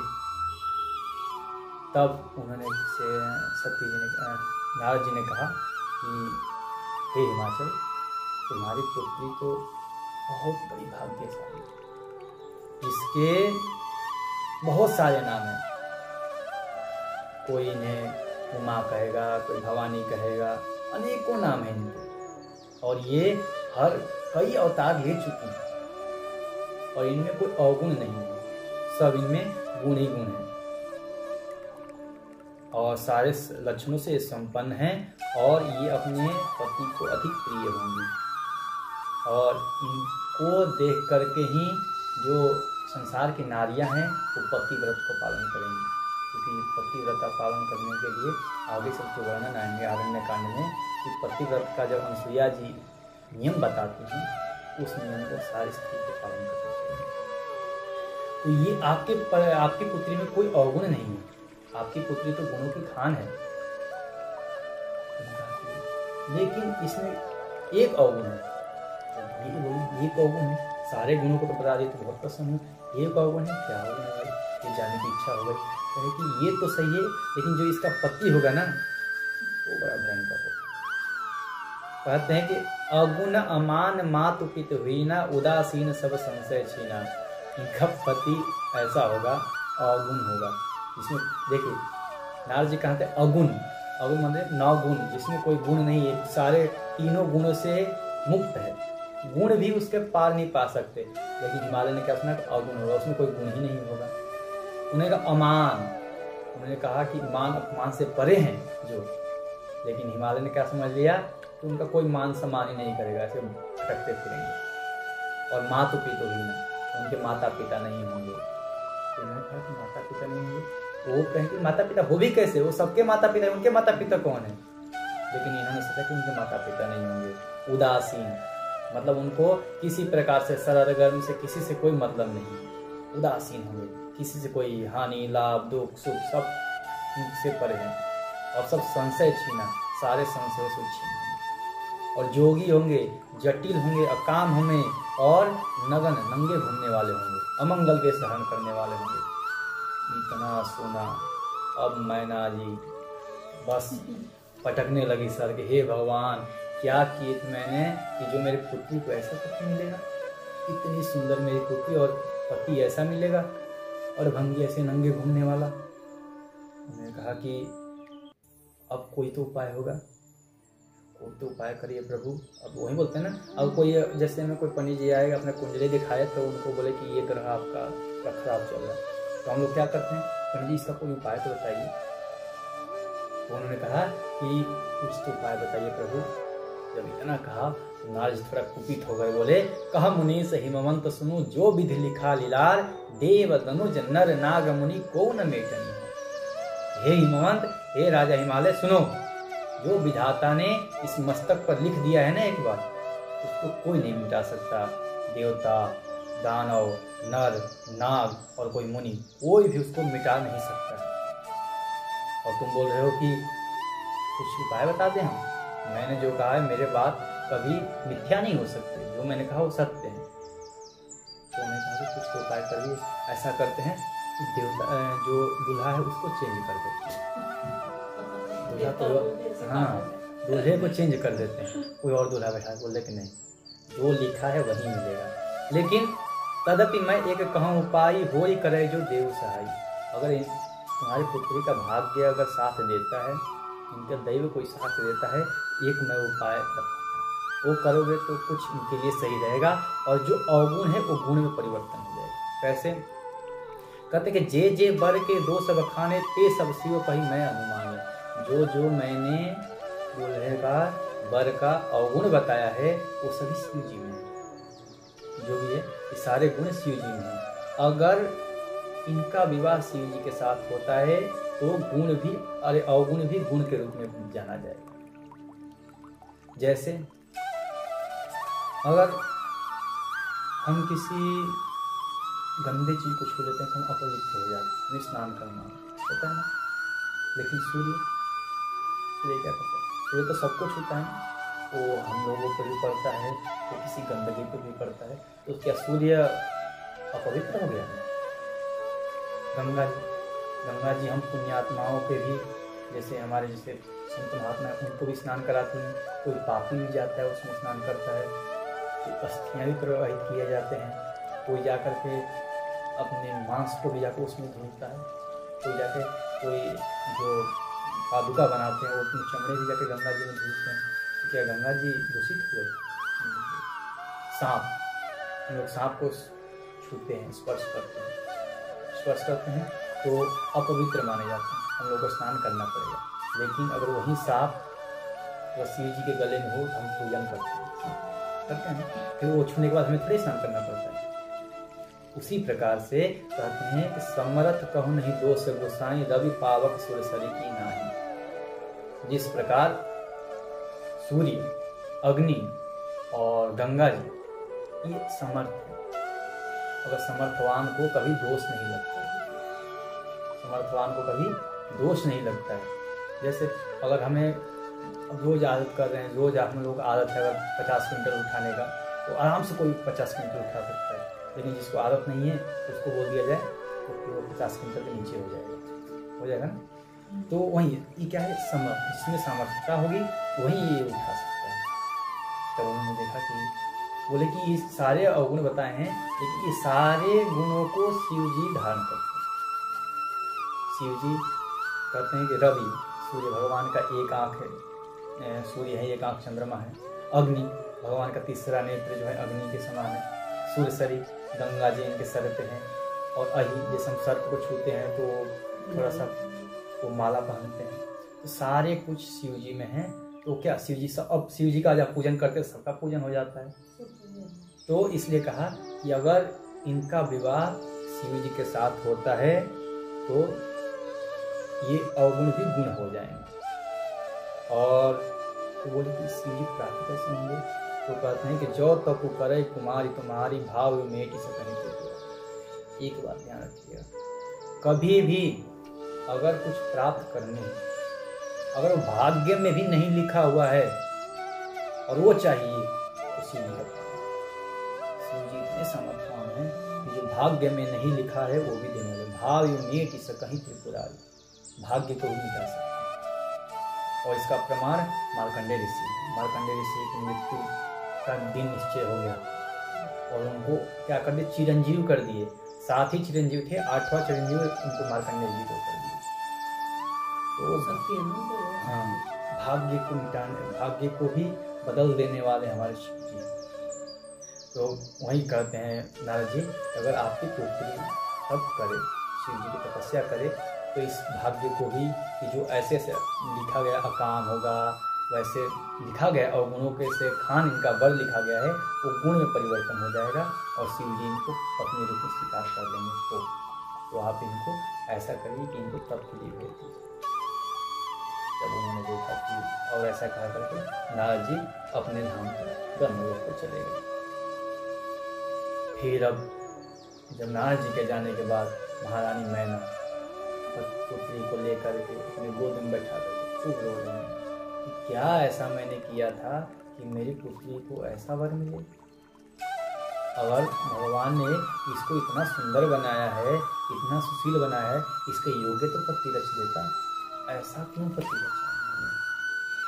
तो फिर राजा हिमालय उनको समझाते हैं कि जो भाग्य में लिखा है वही मिले, और तुम ऐसा करो, जाकर के पृथ्वी को समझाओ तो जाकर के शिव जी की तपस्या करो। माता मैना कुछ मान नहीं रही है। तब उन्होंने सती जी ने, माता पार्वती ने ये समझ लिया, अब इनको समझाने के लिए मेरे को कुछ करना पड़ेगा। अब यहाँ देखिए, जब नारद जी हिमालय को और मैना जी को सुना रहे थे कि वर ऐसा मिलेगा, इधर पार्वती जी सुन करके खूब रो रही हैं और इधर मैना भी रो रही हैं। दोनों रो रहे हैं, लेकिन दोनों रोने का कारण अलग है। पार्वती जी खुशी के आंसू रो रही हैं और मैना जी दुख के आंसू रो रही हैं। खुशी के जो आंसू होते हैं वो ठंडा होते हैं और दुख के आंसू गर्म होते हैं, और खूब रो रहे हैं दोनों। लेकिन किसी को व्यक्त नहीं कर रहे हैं पार्वती जी कि मैं खुश हूँ, बस रोए जा रहे हैं। तो उन्होंने कहा कि अब मेरे को ही माता पिता तो ऐसे बोलेंगे नहीं कि जाके पुत्री तुम तपस्या करो, मेरे को ही इनकी समस्याओं का हल करना पड़ेगा। तब उन्होंने कहा कि बुलाया अपने माता पिता को, कहा कि मैंने सपना देखा है, एक ऋषि आए और मेरे से बोले जा करके तुम तपस्या करो, तो मैं अब तपस्या के लिए जा रहा हूँ। ऐसा कह करके सब माता पार्वती जी तपस्या के लिए, माता जब तपस्या के लिए गई, घर में सब पुत्री चली गई, एक ही पुत्री चली गई, तपस्या करती गई। जब इनके अब मन में दुविधा थी कि भाई पुत्री मिलेगा नहीं मिलेगा, कैसे वरदान मिलेगा, तब वेद शिरा मुनि को नारद जी लेकर आए और उनको समझाया, उनकी महिमा को बताया, पार्वती जी की महिमा को, ये आपकी पुत्री को सराहना नहीं है। फिर उनको धीरज थोड़ा सा हुआ और माता पार्वती जी तपस्या करने लगी। अब उनके शरीर इतने कोमल है कि तपस्या की योग्य नहीं है, लेकिन फिर भी कठिन वन में, भयंकर वन में जा करके वो तपस्या कर रहे हैं। और तपस्या कैसे करिए, नित्य नव चरण उपज अनुरागा, बिसर देहि तपहि मन लागा। अपने शरीर को भूल रहे हैं, हमारा इस शरीर तपस्या में मन लग गया। और संबत सहस मूल फल खाए, 1000 वर्ष तक उन्होंने मूल और फल केवल खाए और साग खाई 70 वर्ष बिताए। 100 वर्षों तक उन्होंने केवल साग खा करके बिताए। कछु दिन भोजन बारी बतासा किए कठिन कछु दिनों उपवासा। कुछ दिनों तक भोजन त्याग करके 2-3 दिन भोजन त्याग करके केवल हवा पी रहे, जल पीते रहे। और कुछ दिनों में उन्होंने ये सब भी त्याग दिया और केवल बेल पत्र खाकर गए। बेल पाती मही पर सुखाई 3 सहस्र संवत सोई खाई। उन्होंने 3 सहस्र संवत 3000 वर्ष तक केवल बेलपत्री खा करके अपना समय बिताया। और कुछ दिनों बाद जब इतना तपस्या किया तो बेलपत्र को भी त्याग दिया। जब उन्होंने इस पर्ण कहते हैं पत्ते को, जब उन्होंने बेलपत्र को त्याग दिया तभी से माता का नाम एक हो गया अपर्ण। माता पार्वती का नाम है एक अपर्ण। हम अभी जब दुर्गा सप्तमी पढ़ते हैं पाठ करते हैं, अपर्ण अनेक वर्णा पाटला एक माता जी का नाम, 108 नामों में से एक माता जी का नाम है अपर्ण। तो इस कारण से पढ़ा है। क्यों पढ़ा है? कि उन्होंने बेलपत्र भी त्याग दिया, तो खूब भयंकर तपस्या की और तपस्या करते करते करते करते उनका शरीर खिन्न हो गया, एकदम। और जब उनका तपस्या पूर्ण होने को है तब वहाँ पे गगनवाणी हुई, नभवाणी हुई, आकाशवाणी हुई, हे सती हे पार्वती अब अपने इस तप को त्यागो, तुम्हारा तप पूर्ण हुआ, तुम्हारे सारे मनोरथ पूर्ण होंगे। अब परिहर दुसह कलेश सब, अब मिली नहीं त्रिपुरारी, अब तुम्हें त्रिपुरारी अवश्य मिलेंगी, अब आप जाओ। और ऐसा तप किसी ने नहीं किया जैसा आपने किया। और कितने सारे ज्ञानी हुए, कितने ध्यानी हुए, लेकिन किसी ने भी ऐसा तप नहीं किया जैसा आपने किया है। अब आपके पिताजी अगर आए आपको बुलाने के लिए तो आप उनके साथ चले जाइए। और रास्ते में जाते समय अगर आपको सत्य ऋषि मिले तो ये समझ लीजिएगा कि हमारे वाणी में मोहर लग गए हैं कि ये सत्य ही है। और उनका एक मोहर लग जाता है ना, और जैसे में कोई रजिस्ट्री हो जाते हैं लेकिन अगर उसका मोहर ना लगे तब तक वो नहीं माने जाते। बस एक बार साइन हो गए तो समझ लीजिए सत्य ऋषि उसमें का मोहर है और वो मिल गए रास्ते में, तो समझ लीजिएगा कि सब क्लियर है, आपका काम सिद्ध हो गया। फिर उसी समय शिव जी तपस्या जब देखा कि अब यहाँ से तुलसीदास जी सीधा ले जाते हैं शिव जी के पास। सती जी का मरण सुन करके शिव जी वैरागी हो गए। पत्नी है ही नहीं, घर परिवार कुछ उनका है ही नहीं, वह सब घूम रहे हैं, जहाँ जा रहे हैं वहीं कहीं राम कथा कह रहे हैं, कहीं सुन रहे हैं, कहीं वक्ता बन जाते हैं, कहीं श्रोता बन जाते हैं, सब जगह घूमते रहते हैं। कतहु मुनि ने उपदेश है ज्ञाना, कतहु राम गुण करहि बखाना। सब कहीं बखान कर रहे हैं, कहीं सुन रहे हैं, कहीं बखान कर रहे हैं, कहीं सुन रहे हैं। ऐसे करते करते मैं दिन बिता रहे और अपने कैलाश को बैठ करके तपस्या। उसी समय भगवान राम जी बोले बाबा जब जाओ, अब बहुत तपस्या हो गया, बहुत ध्यान कर लिया, हम प्रसन्न हैं। शिव जी बोले प्रभु आप यहाँ क्या करें? देखिए जो अगर चाहता है ना किसी को प्रेम होता है तो ये नहीं चाहेगा कि मिलना उलना कुछ नहीं। शिव जी ये नहीं चाहते कि राम जी को मेरे को मिले, बस हृदय में है तो है। बोले आप यहाँ क्या करें, आप जाइए अपना काम करिए, हमें तपस्या में लीन होगी, हमें आपको याद करके ही अच्छा लग रहा है, हमें ये जरूरी नहीं कि आप मिलो आकर के मेरे से ना जाइए। उन्होंने कहा कि नहीं देखो हम यहाँ काम से आए हैं, काम ये है कि आपने मेरे कारण से सती का त्याग किया था, क्योंकि उन्होंने सीता का उद्धार किया था, तो मेरा भी ये काम है कि मैं आपका भी काम बनाऊं। तो कि आप मेरा काम क्या बनाएंगे? तो आप बहुत दिन तक अभी ऐसे रह गए अकेले, अब आप जोड़े में हो जाओ। बोले अरे प्रभु कहाँ मेरे को झंझट में फंसा रहे हो, कितना अच्छा मस्त अकेला जीवन बीत रहा है, कहीं जा रहा हूँ कहीं घूम रहा हूँ, कोई लोग तो नहीं है ना। और जब 2 हो जाएंगे तो फिर कहाँ जा रहे हो, क्या करने जा रहे हो, ये प्रश्न उठेंगे ना। तो मत कर। बोले कि नहीं, सती जी ने जब अपने शरीर को त्यागा था तब मेरे से वरदान मांगा था कि मैं जन्म जन्म में शिव जी को ही पाऊँ। तो सती जी जन्म ली हैं कुमार के रूप में, राजा हिमालय के घर में जन्म ली हैं। अब वो आपके लिए तपस्या कर रही हैं, अब आप उनसे जा करके अपनी पत्नी के रूप में स्वीकार कर लीजिए। बोले कि प्रभु आपकी आज्ञा सर आँखों पे है। राम जी ने कहा कि नहीं नहीं, मेरी आज्ञा को सर पे मत रखो भैया। बोले क्यों नहीं रखो? क्योंकि अब क्या भरोसा है, आपके सर में गंगा जी हैं, कहीं मेरे आज्ञा सर पे रखे तो गंगा जी साथ वो बह जाए, तुम भूल जाओ।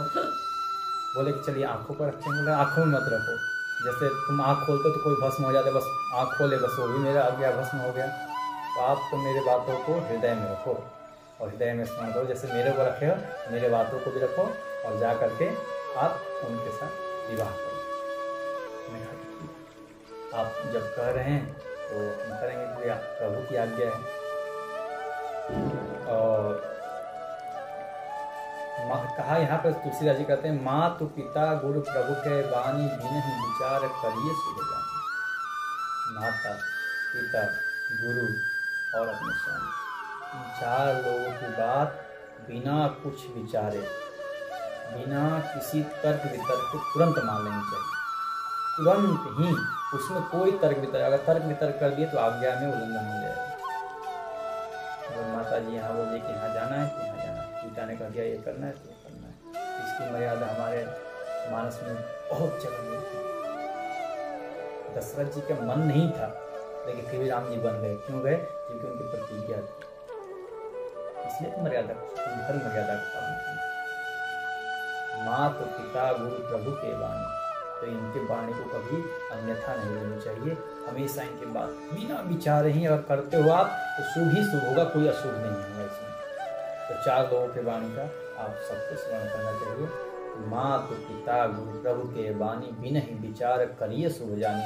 सब शुभ जान करते जाओ, करते जाओ, करते जाओ। और थोड़ी बहुत परेशानी भी आएगी तो फिर आपको शुभ प्राप्त होते जाएगा। ऐसा स्मरण करके शिव जी ने राम जी के वचनों को स्वीकार कर लिया। और स्वीकार करते करते जो ही आंख बंद किया, राम जी का स्मरण किया, फिर ध्यान लग गया। इनका स्वभाव ही है, शिव जी का स्वभाव क्या है? शिव जी का ये स्वभाव नहीं है किसी मंदिर में जाना और किसी कहीं ना, इनका स्वभाव बस केवल सोए रहना। तो मतलब वो नहीं, मतलब उन्हें ध्यान में रहना और ध्यान में भगवान का स्मरण करते रहना, इनका ये स्वभाव। फिर अपने स्वभाव में फिर उनको लग गई, बोले कि यार इनको जब देखो तभी लग ही जा रही है, इनको समाधि लग जा रही है, अभी विवाह कैसे करेंगे? कहीं जा करके बैठे मंडप में और वहीं पे इनको समाधि लग गई। फिर जितने वर्ष तक की लगी, इनको थोड़ी बहुत थोड़ी लगी, 1-2 दिन की थोड़ी लगती है, इनकी 87,000 वर्ष की लगती है। अब 87,000 वर्ष तक पंडित जी भी मंत्र पढ़ते रहेंगे, पार्वती जी बगल में बैठ के देख रही हैं, अब समाधि खुले तो इनका वर्ण करे, अब सिंदूर डालेंगे। तो इनकी बात ही अलग है हमारे भोलेनाथ जी की। और जब फिर सप्तऋषियों को भेजा गया कि आप जाइए पार्वती जी को समझाइए, सप्तऋषि लोग गए पार्वती जी को समझाने के लिए। कहा तुम किसके लिए तपस्या कर रही हो? तो अच्छा शिव जी के लिए तपस्या, उस अड़भंगी के लिए क्यों कर रही हो? अरे वो उसका ना घर है, ना परिवार है, ना कुछ है, तुम वो सुख कैसे देगा? तुम तो राजकुमारी हो, किसी राजकुमार के साथ विवाह करो। तुम उसके साथ कर रही हो कि जो कुछ खाता पीता कुछ है नहीं, उसके ना कुछ खाने ना पीने, तुम रहोगी कहाँ? पहाड़ पे तुमको रखेगा ऐसे ही। ऐसा करते करते उनके बारे में बहुत बुराई की कि इनका मन परिवर्तन हो जाए। किस तरह के शिव जी भेजे थे कि जाके इनकी परीक्षा लीजिए। क्यों परीक्षा लीजिए? क्योंकि इन्होंने राम जी को भी, हमारे परमात्मा को भी स्वीकार तब किया जब ये परीक्षा ली। तो बिना परीक्षा के मैं इनको कैसे स्वीकार कर लूँ? और तो इनको परीक्षा देना ही पड़ेगा। क्या कहता है कि उनके बारे में नहीं जानते हो, वो तो अड़भंगी है। और तुम किसके उपदेश पे आई हो? नारद के उपदेश पे। ये बताओ तुम कि नारद के उपदेश से किसका घर बसा हुआ है? जिसको नारद ने उपदेश किया है उसका घर उजड़ गया। और घर उजड़ गया और क्या? नारद कर उपदेश सुनी कहूँ बसे हो किसुगे, किसका घर बसा हुआ है? और जिसने उसका उपदेश सुना है तो बस अपने सारे घर को त्याग करके कटोरी लेकर भी मांगते थे। तुम उसके वचन सुन करके और तुम आ गए हो यहाँ पे कि शिव जी को वर करूँ। और तुम पुरानी कहानी नहीं सुने हो कि दक्ष सुत ही उपदेश नहीं जाई। दक्ष के 60,000 पुत्रों को उन्होंने उपदेश किया और 60,000 दक्ष के पुत्र सन्यासी हो गए। इसी कारण तो नारद जी को श्राप दिया दक्ष ने कि जाओ तुम कहीं एक जगह नहीं रह सकते। और वो भी अपने घर त्याग करके चले गए। चित्रकेतु कर घर घाला, कनक कशिपु कर पुनि सहाला, सबको इन्होंने यही किया। जिन्होंने इनके बातों को माना है, अवश्य होई तज भवन भिखारी। वो अपने घर को त्याग करके भिखारी ही बना है, तुम्हें भिखारी बना ही के छोड़ेगा नारद, और तुम उसके बारे में उसके बात को मान करके तुम यहाँ पर तपस्या करने आ गए। सती जी पार्वती जी ने इतना सब कहा शिव जी के बारे में, लेकिन कुछ नहीं कहा। लेकिन जब सप्त ऋषियों ने गुरु के बारे में कहा, नारद जी पार्वती जी के गुरु, तो जब गुरु के बारे में कहा तो हमने कहा कि कभी भी गुरु का अपमान नहीं होना चाहिए। इन्होंने जब गुरु के बारे में अपमानित शब्द बोला तब इन्होंने कहा कि तुम सही बोल रहे हो, तुम सही बोल रहे हो। नारद के वचन सुनकर किसका कल्याण हुआ, लेकिन मुझे उसका कोई अर्थ नहीं है। मेरा घर बसे या उजड़े, मैं गुरु के वाक्यों पर टिकी रहूंगी। जो गुरु जी ने आज्ञा दी है बस मैं वही करूंगी। और अब मैंने शिव जी के वर्ण के लिए संकल्प किया है और शिव जी का ही वर्ण करूंगी। शिव जी के वर्ण में क्या फायदा है तुम्हें, तुम्हारे लिए तुम बोलो, हम तुम्हारे लिए अच्छे अच्छे वर लाएंगे, और अच्छे वर हम तो तुम्हारे लिए वर ढूंढ भी लिए हैं। तो कौन है, तो बोल हैं कि कमलापति, माता लक्ष्मी के पति विष्णु जी कितने सुंदर है, तो मैं चलिए हम उनसे आपका विवाह करा देते हैं। बोले कि नहीं, अगर आप पहले आते, मेरे गुरुजी से पहले आकर मेरे को उपदेश करते तो शायद मैं हो सकता था कि मान जाऊं, लेकिन अब तो मैंने गुरु वाक्यों पर विश्वास कर लिया है, और गुरु वाक्य के कारण ही आज मैं तपस्या कर रही हूँ। तो इस तपस्या का फल तभी मेरे को प्राप्त होगा जब मैं शिव जी से विवाह करूँ। आपने जितने शिव जी के बारे में अवगुण बताया है, महादेव अवगुण भवन विष्णु सकल गुण खान, जे ही कर मनु रम जाहि सना तेहि तेहि सन काम। भले ही विष्णु जी सारे गुणों के खान हैं, सुंदर हैं, सुशील है, सब कुछ है, और महादेव अवगुण है, लेकिन क्या फायदा। जिसका मन जिससे लग जाता है ना, वो सारे अवगुणों का खान भी हो तो उसके लिए वही सुंदर होता है, वही मायने रखता है। और कोई चाहे कितना भी गुणवान हो, चाहे कितना भी सुंदर हो, तो उसके सामने आ जाए तो उसके सामने फीका है। तो बोले कि हमने शिव जी को अपने पति रूप में माना है और उन्हीं को ही हम प्राप्त करेंगे। और उसके बाद बहुत बार समझाए इन लोगों ने, लेकिन सती जी का प्रण नहीं दिया। देखिए, कभी भी अपने प्रण को न छोड़ो। एक बार जब किसी में बोलते हैं एक संकल्प होता है, एक विकल्प होता है।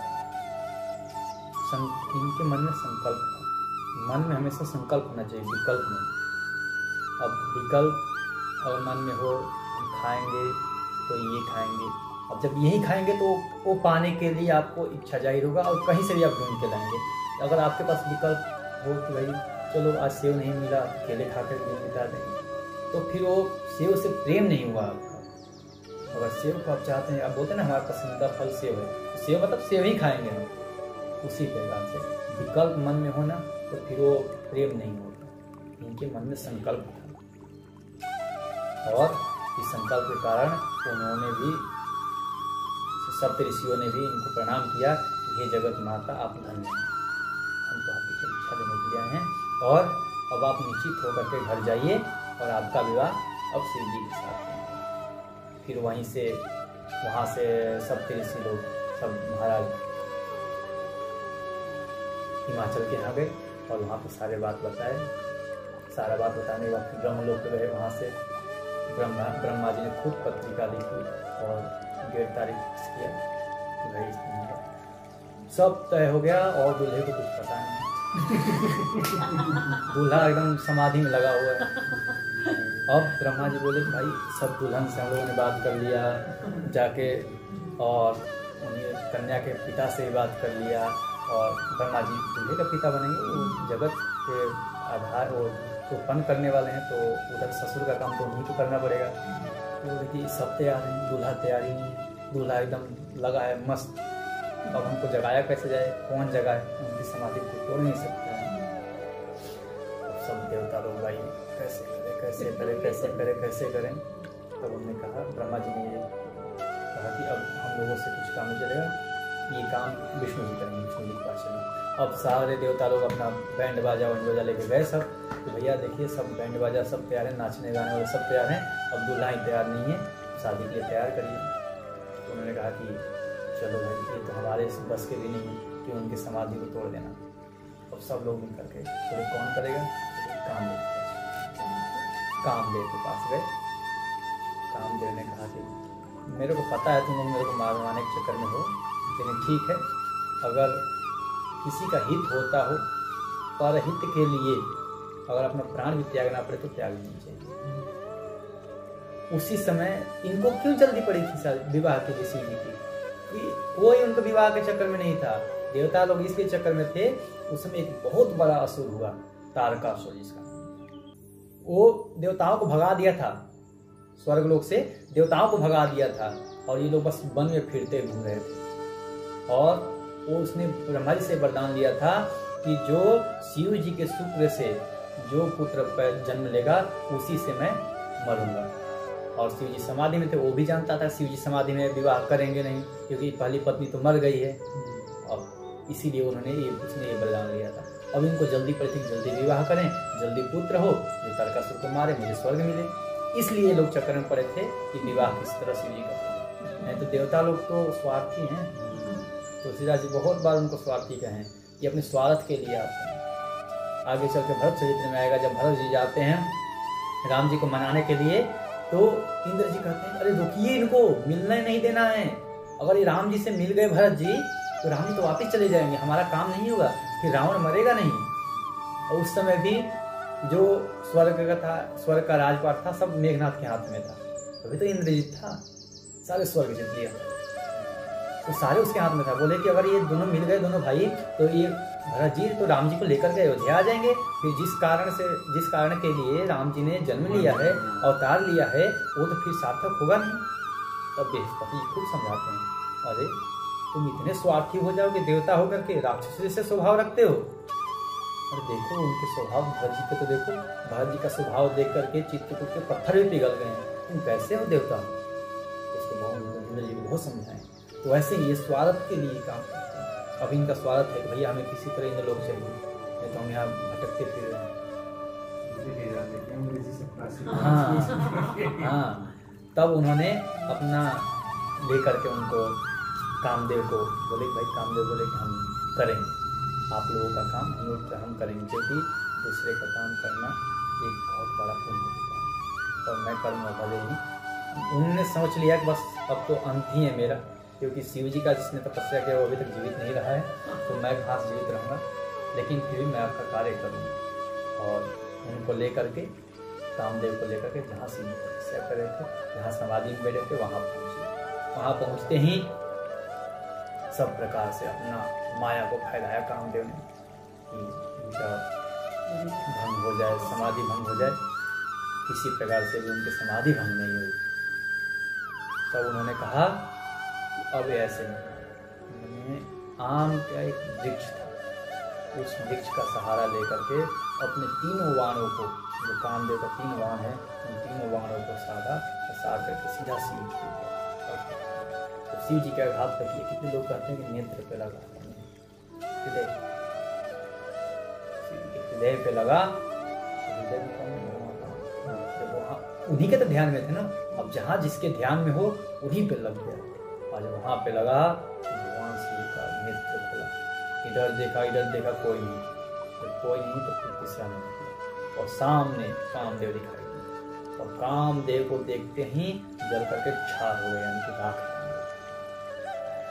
अब हड़कंप मच गया, सभी लोग एकदम कोलाहल हो गया कि अब क्या होगा, क्योंकि देवताओं का क्या काम था कि शिव जी का पुत्र हो उसे तारकासुर मरे, लेकिन जब कामदेव ही मर गया तो फिर जब काम उसमें प्रवेश नहीं करेगा तो फिर पुत्र होगा कैसे? ये सभी देवताओं को अब चिंता हुई, कामदेव तो मर गया भैया, अब पुत्र होगा कैसे? असुर लोग भी बहुत खुश हुए कि भाई अब तो तारकासुर अमर हो गया, क्योंकि कामदेव तो रहे नहीं, ना इनका विवाह होगा, ना इनका पुत्र होगा, तो बस अब हम अमर हो गए। कुछ लोग बहुत खुश हुए, जैसे योगी लोग, संत लोग, महात्मा लोग, ये बहुत खुश हुए, क्योंकि इनके भी ध्यान से हटाने वाला काम इनको हटा देता है। तो बोले अब काम नहीं, अब हम लोग आराम से तपस्या करेंगे, आराम से ध्यान करेंगे, हमें कोई भी बाधा नहीं। जब ऐसा हुआ, जब पति की मृत्यु सुन करके उनकी पत्नी आई रति, कामदेव की पत्नी का नाम है रति वहां आकर के शिव जी के चरणों में पड़ गई कि हे प्रभु, किस कारण से मेरे पति का ध्वंस किया, इस प्रकार से इनको जला दिया। क्यों नहीं जला? ये तो देवताओं के कार्य के लिए आए थे ना। क्या परमार्थ का यही एक फल प्राप्त होता है क्या कि कोई अच्छे काम करे और उसको जलाकर भस्म उसको मरना पड़ता है? मैंने कहा कि देखो रति, मैं इनको नहीं मारता, लेकिन ये हमारे इष्ट देव पर, हमारे तपस्या में, हमारे परमात्मा से जो हमारा जुड़ाव था, कनेक्शन था, उस कनेक्शन में बाधा पहुंचाने का काम किया, इसलिए इनको जलाकर भस्म करना पड़ा। जो भी परमात्मा और आत्मा के बीच में आए उनको बस समाप्ति होना है।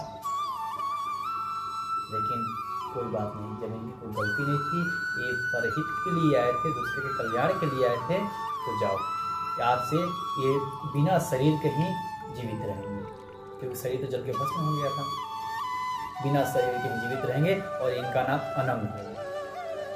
यहाँ पे एक कामदेव का नाम अनंग हो जाता है। और जब अनंग हो गया तो उन्होंने कहा कि मैं इनको प्राप्त कैसे करूंगी, मेरे पति तो मेरे को वास्तविक रूप में चाहिए। तब कहे कि जब द्वापर युग में माता रुक्मिणी के गर्भ से उनसे पुत्र जब जन्म लेंगे तो उन्हीं के रूप में आपके पति ही वहाँ पे जन्म लेंगे। आप उस समय ही इनको प्राप्त करेंगे। और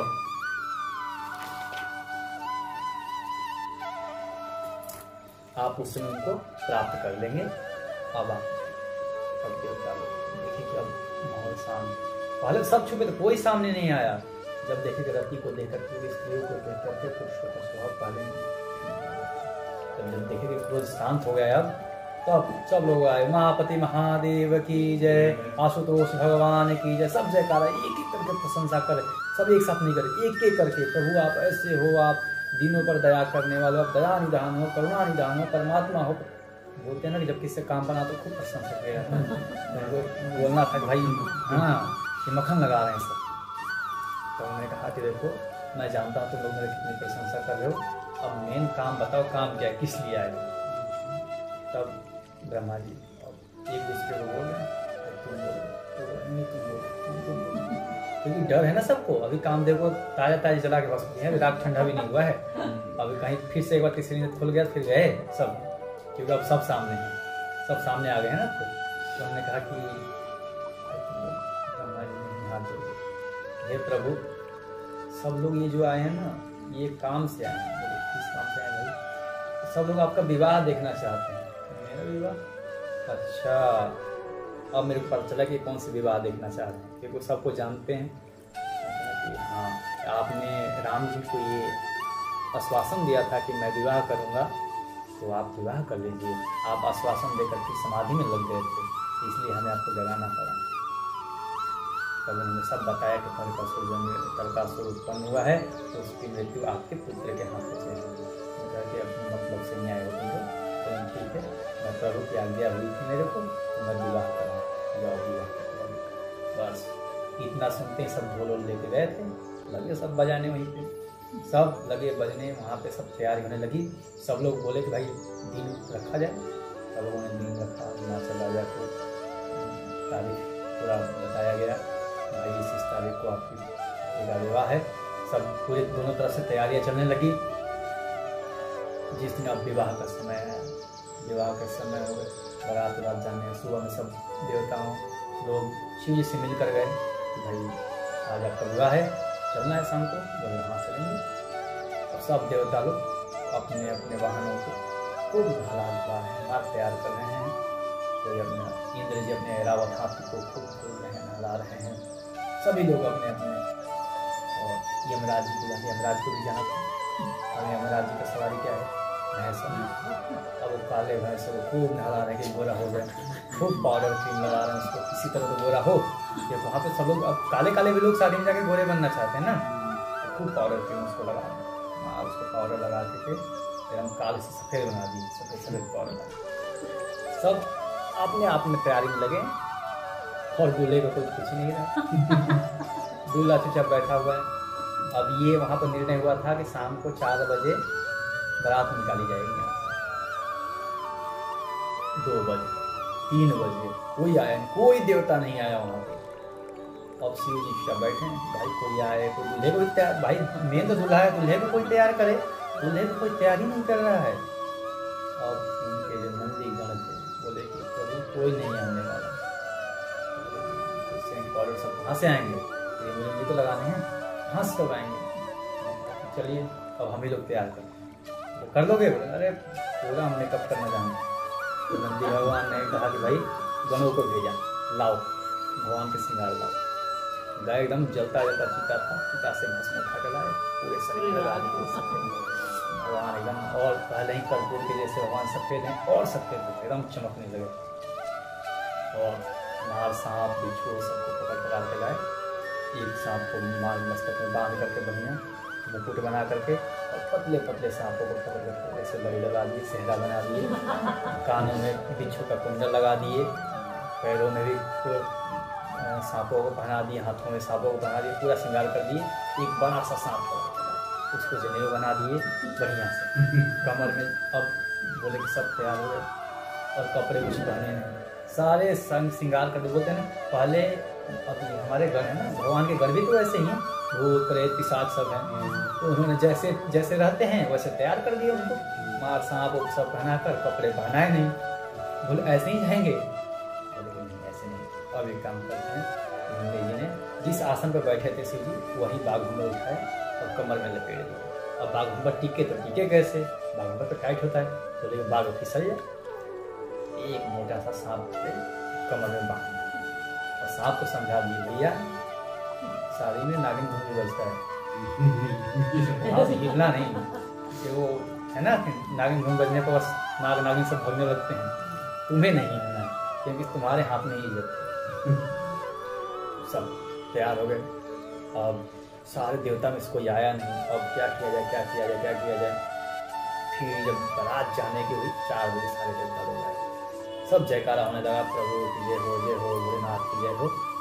उसके बाद सब लोग बारात चल दी।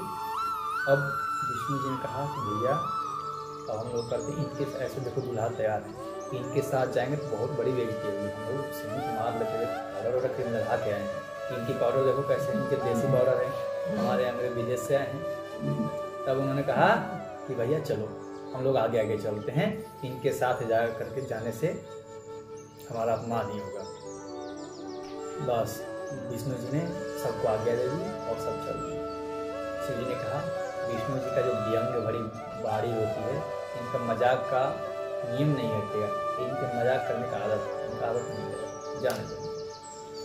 नंदी बिरंगी ने कहा कि प्रभु बारात तो सब चली गई, दूल्हा पीछे ही रह गया, अब कैसे जाएं? कहा कि भैया देखो ये उनकी बारात, उनके गण थे, और हम अपने बिना गणों के लिए, सारे जितने भगवान ने अपने गणों को किसी को भी आज्ञा नहीं दिया था बारात में जाने को, क्योंकि जानते थे देवता लोग आएंगे, देवता लोग अपने हिसाब से श्रृंगार करेंगे। जब देखे कि श्रृंगार मेरे को अपने तरफ से हुआ है तो अपने गणों को बुलाया, भिंगी को बोला भिंगी शंख बजा दो, बस भिंगी जाकर शंख बजाया, सब आ गए। तो कैसे कैसे आ गए हैं, तुलसीदास जी कहते हैं शिव अनुशासन सुनी सब आए, प्रभु पद जलद शीश किन आए। भगवान शिव की आज्ञा पाते ही सब लोग चले आए। और कैसे नाना वाहन नाना बेहसा बिहसे शिव समाज निज देखा, को मुखहीन विपुल मुख काहू, बिनु पद कर को कहु पद बाहु, विपुल नयन को नयन विहीना, रिष्ट पुष्ट को अति तनिहीन। आकर के शिव जी को प्रणाम किए। शिव जी अपने गणों को देख करके खूब हंस रहे हैं, वाह अरे मेरे चेले तुम ही आखिरी में काम आए। सारे देवता लोग अच्छे अच्छे लोग तो भग जाते, बोलते हैं ना कि बुरे लोग ही अच्छे में काम आते, तुम ही लोग हमारे काम, सब भग गए। और कैसे हैं नाना वाहन नाना बेसा, किसी का मुख घोड़े का है, किसी का मुख हाथी का है, किसी का मुख बकरे का है, सब किसी का मुख सियार का है, और कोई वाहन ऐसे से लेके चल रहे हैं। और को मुखहीन विपुल को मुहीना, किसी के गर्दन ही गायब है, बस ऐसे धड़ लेके चल रहे हैं। और किसी के शरीर में पूरे शरीर में मुँह ही केवल भरे पड़े हैं। किसी के पास हाथी नहीं बिना हाथ का है, किसी के शरीर पूरा हाथ है, किसी के पास आँख ही नहीं है, किसी का पूरे शरीर से वो देख रहा है, चारों तरफ आँख है। और पैर है, हजारों पैर है, किसी के पास किसी का पैर ही नहीं है, कोई एकदम पतला हड्डी दिख रहा है तो हड्डी घूम रहे हैं, और कोई तो इतने खा पी के मोटे ताजे घूम रहे सब हुए हैं। ये सब देख करके बहुत मुस्कुराए से वाह आए तो कम से हम लेट से ही आए, गलती मेरी ही थी कि तो मैंने आप लोगों को निमंत्रण नहीं भेजा। लेकिन तुरंत मिलते ही सब लोग, अभी सब लोग कैलाश के आसपास ही थे, सब लोग देख रहे थे प्रभु की तुरंत आज्ञा पहुंच जाए हम लोग, और सब पहुंच गए। तुलसीदास जी कहते तन खिन्न को अति पिन्न पावन को अपावन गति धरे भूषण कराल कपाल कर सब सद्य शोभित तन भरे हर स्वान सुअर श्रीकाल मुख गण बेस अगणित को गणे बहुजन सपेत पिशाच जोगी जमात वर्णत नहीं बने। इस शिव जी के बारात को कोई वर्णन नहीं कर सकता, ऐसी इनकी बारात है। और ये सब क्या करे, नाच ही गाव ही गीत परम तरंगी भूत सवा देखत अति विपरीत बोल ही वचन विचित्र विधि। सब लोग एकदम नाच रहे हैं, गा रहे हैं, खूब धूम मचा कर कब शिव जी की बारात चली गई। और दूल्हा किस चीज पे जाता है, आजकल तो कार पे जा रहे हैं, पहले घोड़े पे, ये दूल्हा किस पे जा रहे हैं, बैल पे बैठ के जा रहे हैं।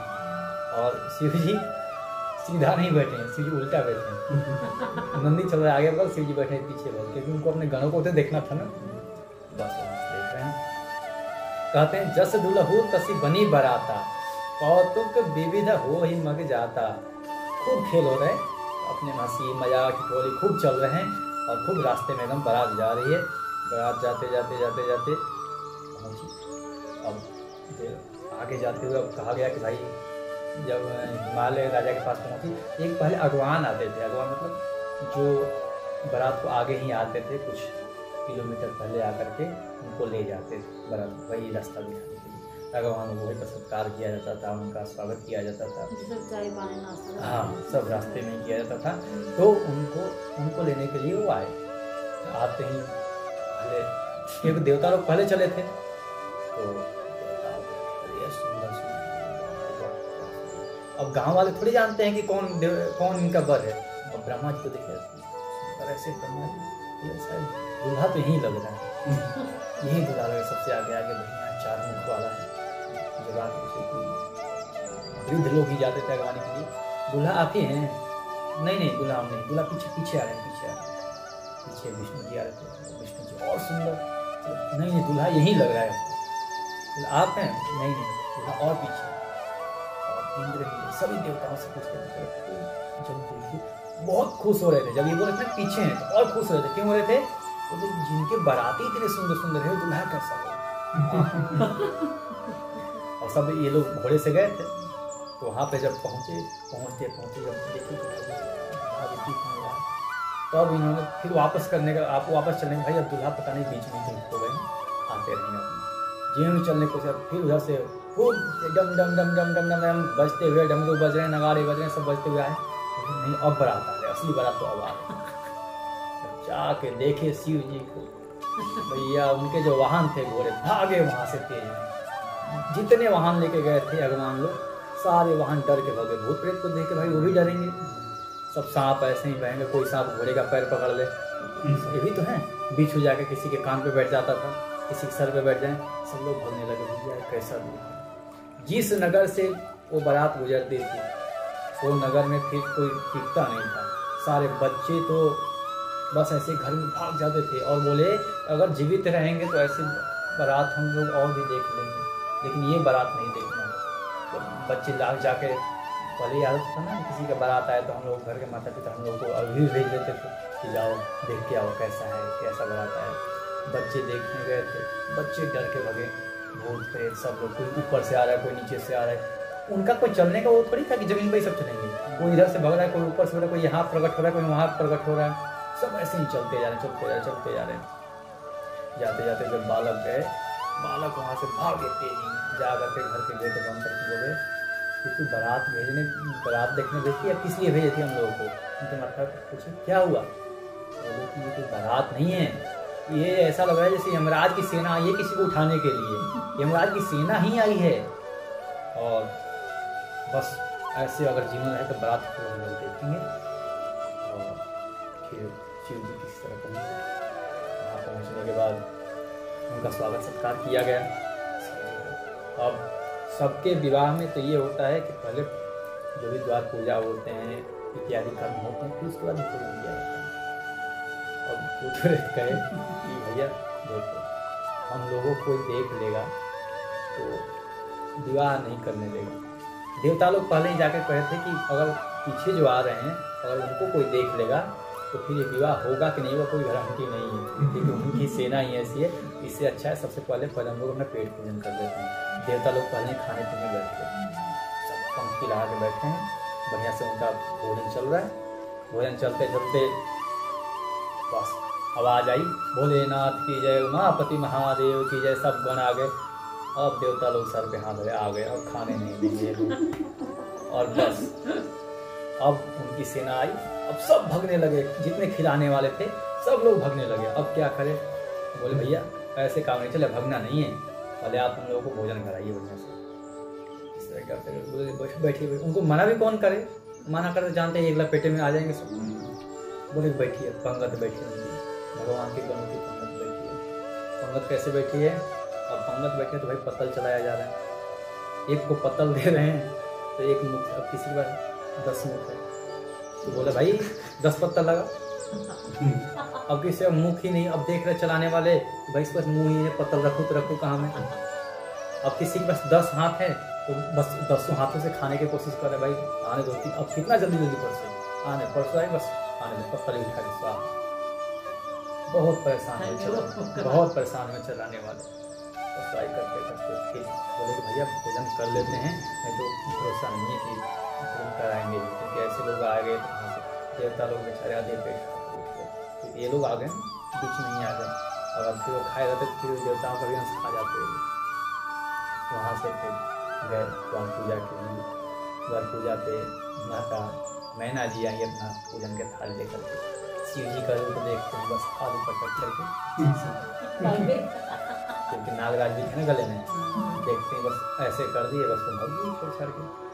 और चाह करके माता पार्वती को गले लगा के कहने लगी, मैं अपनी पुत्री को लेकर के पृथ्वी में धस जाऊंगी, अग्नि में समा जाऊंगी, लेकिन इस पागल से, इस बौरा से विवाह नहीं करूंगी। क्या बिगाड़े थे मेरी पुत्री ने कि जो जिसकी ये ऐसा वर नहीं।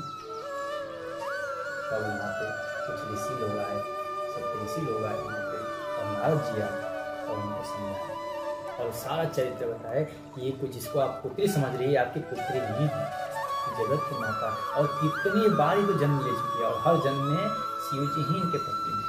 अभी पिछले जन्म में दक्ष पुत्री थे जिनका नाम सती था, और इन्होंने पति के अपमान के कारण अपना शरीर त्यागा था, वहीं आपके घर में जन्म ली है। इनका विवाह ये आज की रिश्ता नहीं है इनके, जो आज आप सोच रहे हैं कि आज नहीं करने देंगे, ये तो कई जन्मों से एक दूसरे के पति पत्नी हैं। बहुत समझाने के बाद जब ये पता चला कि जगत की माता है, तो राजा हिमालय और माता मैना जी पार्वती जी के चरणों में पड़ गए कि माता और कुछ गलती हुई तो क्षमा करिए। और ऐसा करने के बाद शिव जी अब जब वहाँ से चले गए, जनवासी में चले गए, वहाँ पे शिव जी ने भी कुछ जलपान किया। जलपान करने के बाद फिर अपना जो बैंड पार्टी वाले थे सब आए, तो नागिन में बजा दिए, और फिर नागिन में बजा दिए, जो कमर में नाग दिए बैठे थे बस उनको चढ़ गया तो बस छोड़ के भूख गए। आज छोड़े तो जो बाघ में था सारा बाघ में सरक गया, और शिव जी एकदम नग्न अवस्था में अपने स्वरूप में, क्योंकि उनका वही स्वरूप है, वो अपने स्वरूप में आ गए, और जितने थे वहाँ पे स्त्रियाँ सब भागने लगी, सब भागने लगी। अब क्या होगा? तब भगवान देखा, अरे विष्णु जी बोला, अरे प्रभु क्या कर रहे हो, ये पकड़ो कपड़े अपने, कपड़े पहनाए उनको। तब पार्वती जी ने मन ही मन कहा, प्रभु बहुत लीला हो गई, अब अपने स्वरूप में। फिर भगवान भोलेनाथ अपने एक सुंदर स्वरूप में, जो जिसका हम लोग वर्णन करते हैं, कर्पूर गौरम करुणावतारम संसार सारम भुजगेंद्रहारम सदा वसंतम हृदयारविंदे भवम भवानी सहितम नमामि। उस प्रकार एकदम कर्पूर के जैसा गोरे स्वरूप है जिसका भगवान भोलेनाथ जी ऐसे रूप में आए, सुंदर मुकुट, सुंदर पीताम्बर धारण किए हुए, एकदम सुंदर वेश में आकर के माता पार्वती जी के साथ पानी ग्रहण संस्कार किए और विवाह हुआ। विवाह संपन्न होने के बाद माता पार्वती को मैना जी ने नारी धर्म का उपदेश किया। पहले की माताओं में नहीं होता कि अपनी पुत्रियों को नारी धर्म का उपदेश दिया, और आजकल की माताओं में क्या होता है, बेटी अगर पति कुछ बोले मेरे को एक कॉल कर देना, एक कॉल तेरे करने है बस, अगर सास कुछ बोले एक फोन कर देना मेरे को, यही होता है ना आजकल तो, यही कोई दिक्कत मत सहना, बस एक कॉल कर देना, फिर हम उनको बताएंगे। पहले ये होता था कि बेटी शरीर त्याग देना लेकिन अपने पति का घर मत त्याग। यही तो बात। जब राम जी को वन होने लगा तो सीता जी से दशरथ जी बोलते हैं कि तुम अपने पिता के यहाँ चले जाओ। तब उन्होंने कहा कि मैं जब अपने पिताजी के घर से विदाई ले रही थी तब मैंने एक प्रतिज्ञा ली थी कि मैं प्राण त्याग दूंगी लेकिन पिताजी के घर में वापस कदम नहीं रखूंगी। इसी प्रकार से कुछ जो नारी धर्म करने होते हैं माता लोग सिखा कर देते हैं। अपने सास को माता समझना, ससुर को पिता समझना, पति ही तुम्हारे लिए सभी देवता, कोई देवता तुम्हारे पति ही देवता है तो अपने पति का पूजा करना। इस प्रकार से नारी धर्म का उनको उपदेश दे करके माता पार्वती जी को शिव जी के साथ विदा किए हैं। बहुत सारे दहेज दिए, लेकिन आजकल लोग हैं दहेज प्रथा गलत है। दहेज लेना गलत नहीं, दहेज देना गलत नहीं, लेना गलत। अब अगर आप मांगते हो तो फिर वो करो, दहेज देना चाहिए। ये आज के नियम नहीं है, ये नियम बहुत पहले से चले आ रहे देवी देवताओं से सब कुछ। दहेज देना चाहिए लेकिन दहेज क्या हो कि देने वाले की अपनी इच्छा हो। जितना हाँ, ये नहीं कि भाई मेरे को 5 लाख चाहिए 10 लाख चाहिए, आप मांग लोगे तो आपको भिखारी हो गए। मांगना नहीं, दहेज दो, लेकिन पुत्री के पिता को दहेज देना चाहिए क्योंकि वो किसी और को नहीं अपनी पुत्री को दे रहा है। हमारी पुत्री में खाट से राजा हिमालय ने खूब उनको दहेज दिया और कुछ दूर तक अपनी पुत्री को छोड़ दिया। इसी प्रकार से जब माता जी का विदाई हुआ, माता जी पहुंची कैलाश पहुंची तो न घर, ना कोई रसोई, ना कुछ। अब रहे कहाँ? बोले भाई ये देखो पत्थर, यही बैठना है तुम्हें, जिंदगी भर यहीं रहने तुम्हें इसी कैलाश। तब उन्होंने कुछ समय से विधि पूर्वक सभी देवता लोग भी पहुँचे, सभी देवता लोग पहुँच करके अपने अपने धाम को चले गए। शिव जी और पार्वती जी कुछ समय तक विहार किए। विहार करने के बाद उनसे एक पुत्र उत्पन्न हुआ, षडमुख, षडानंद जिनको कहा जाता है। महाराज कार्तिकेय उत्पन्न हुए। कार्तिकेय जी ने युद्ध में तारकासुर का वध किया। तारकासुर के वध के बाद उनको देवताओं के सेनापति बना दिया गया और इस प्रकार से शिव जी का विवाह का वर्णन तुलसीदास जी।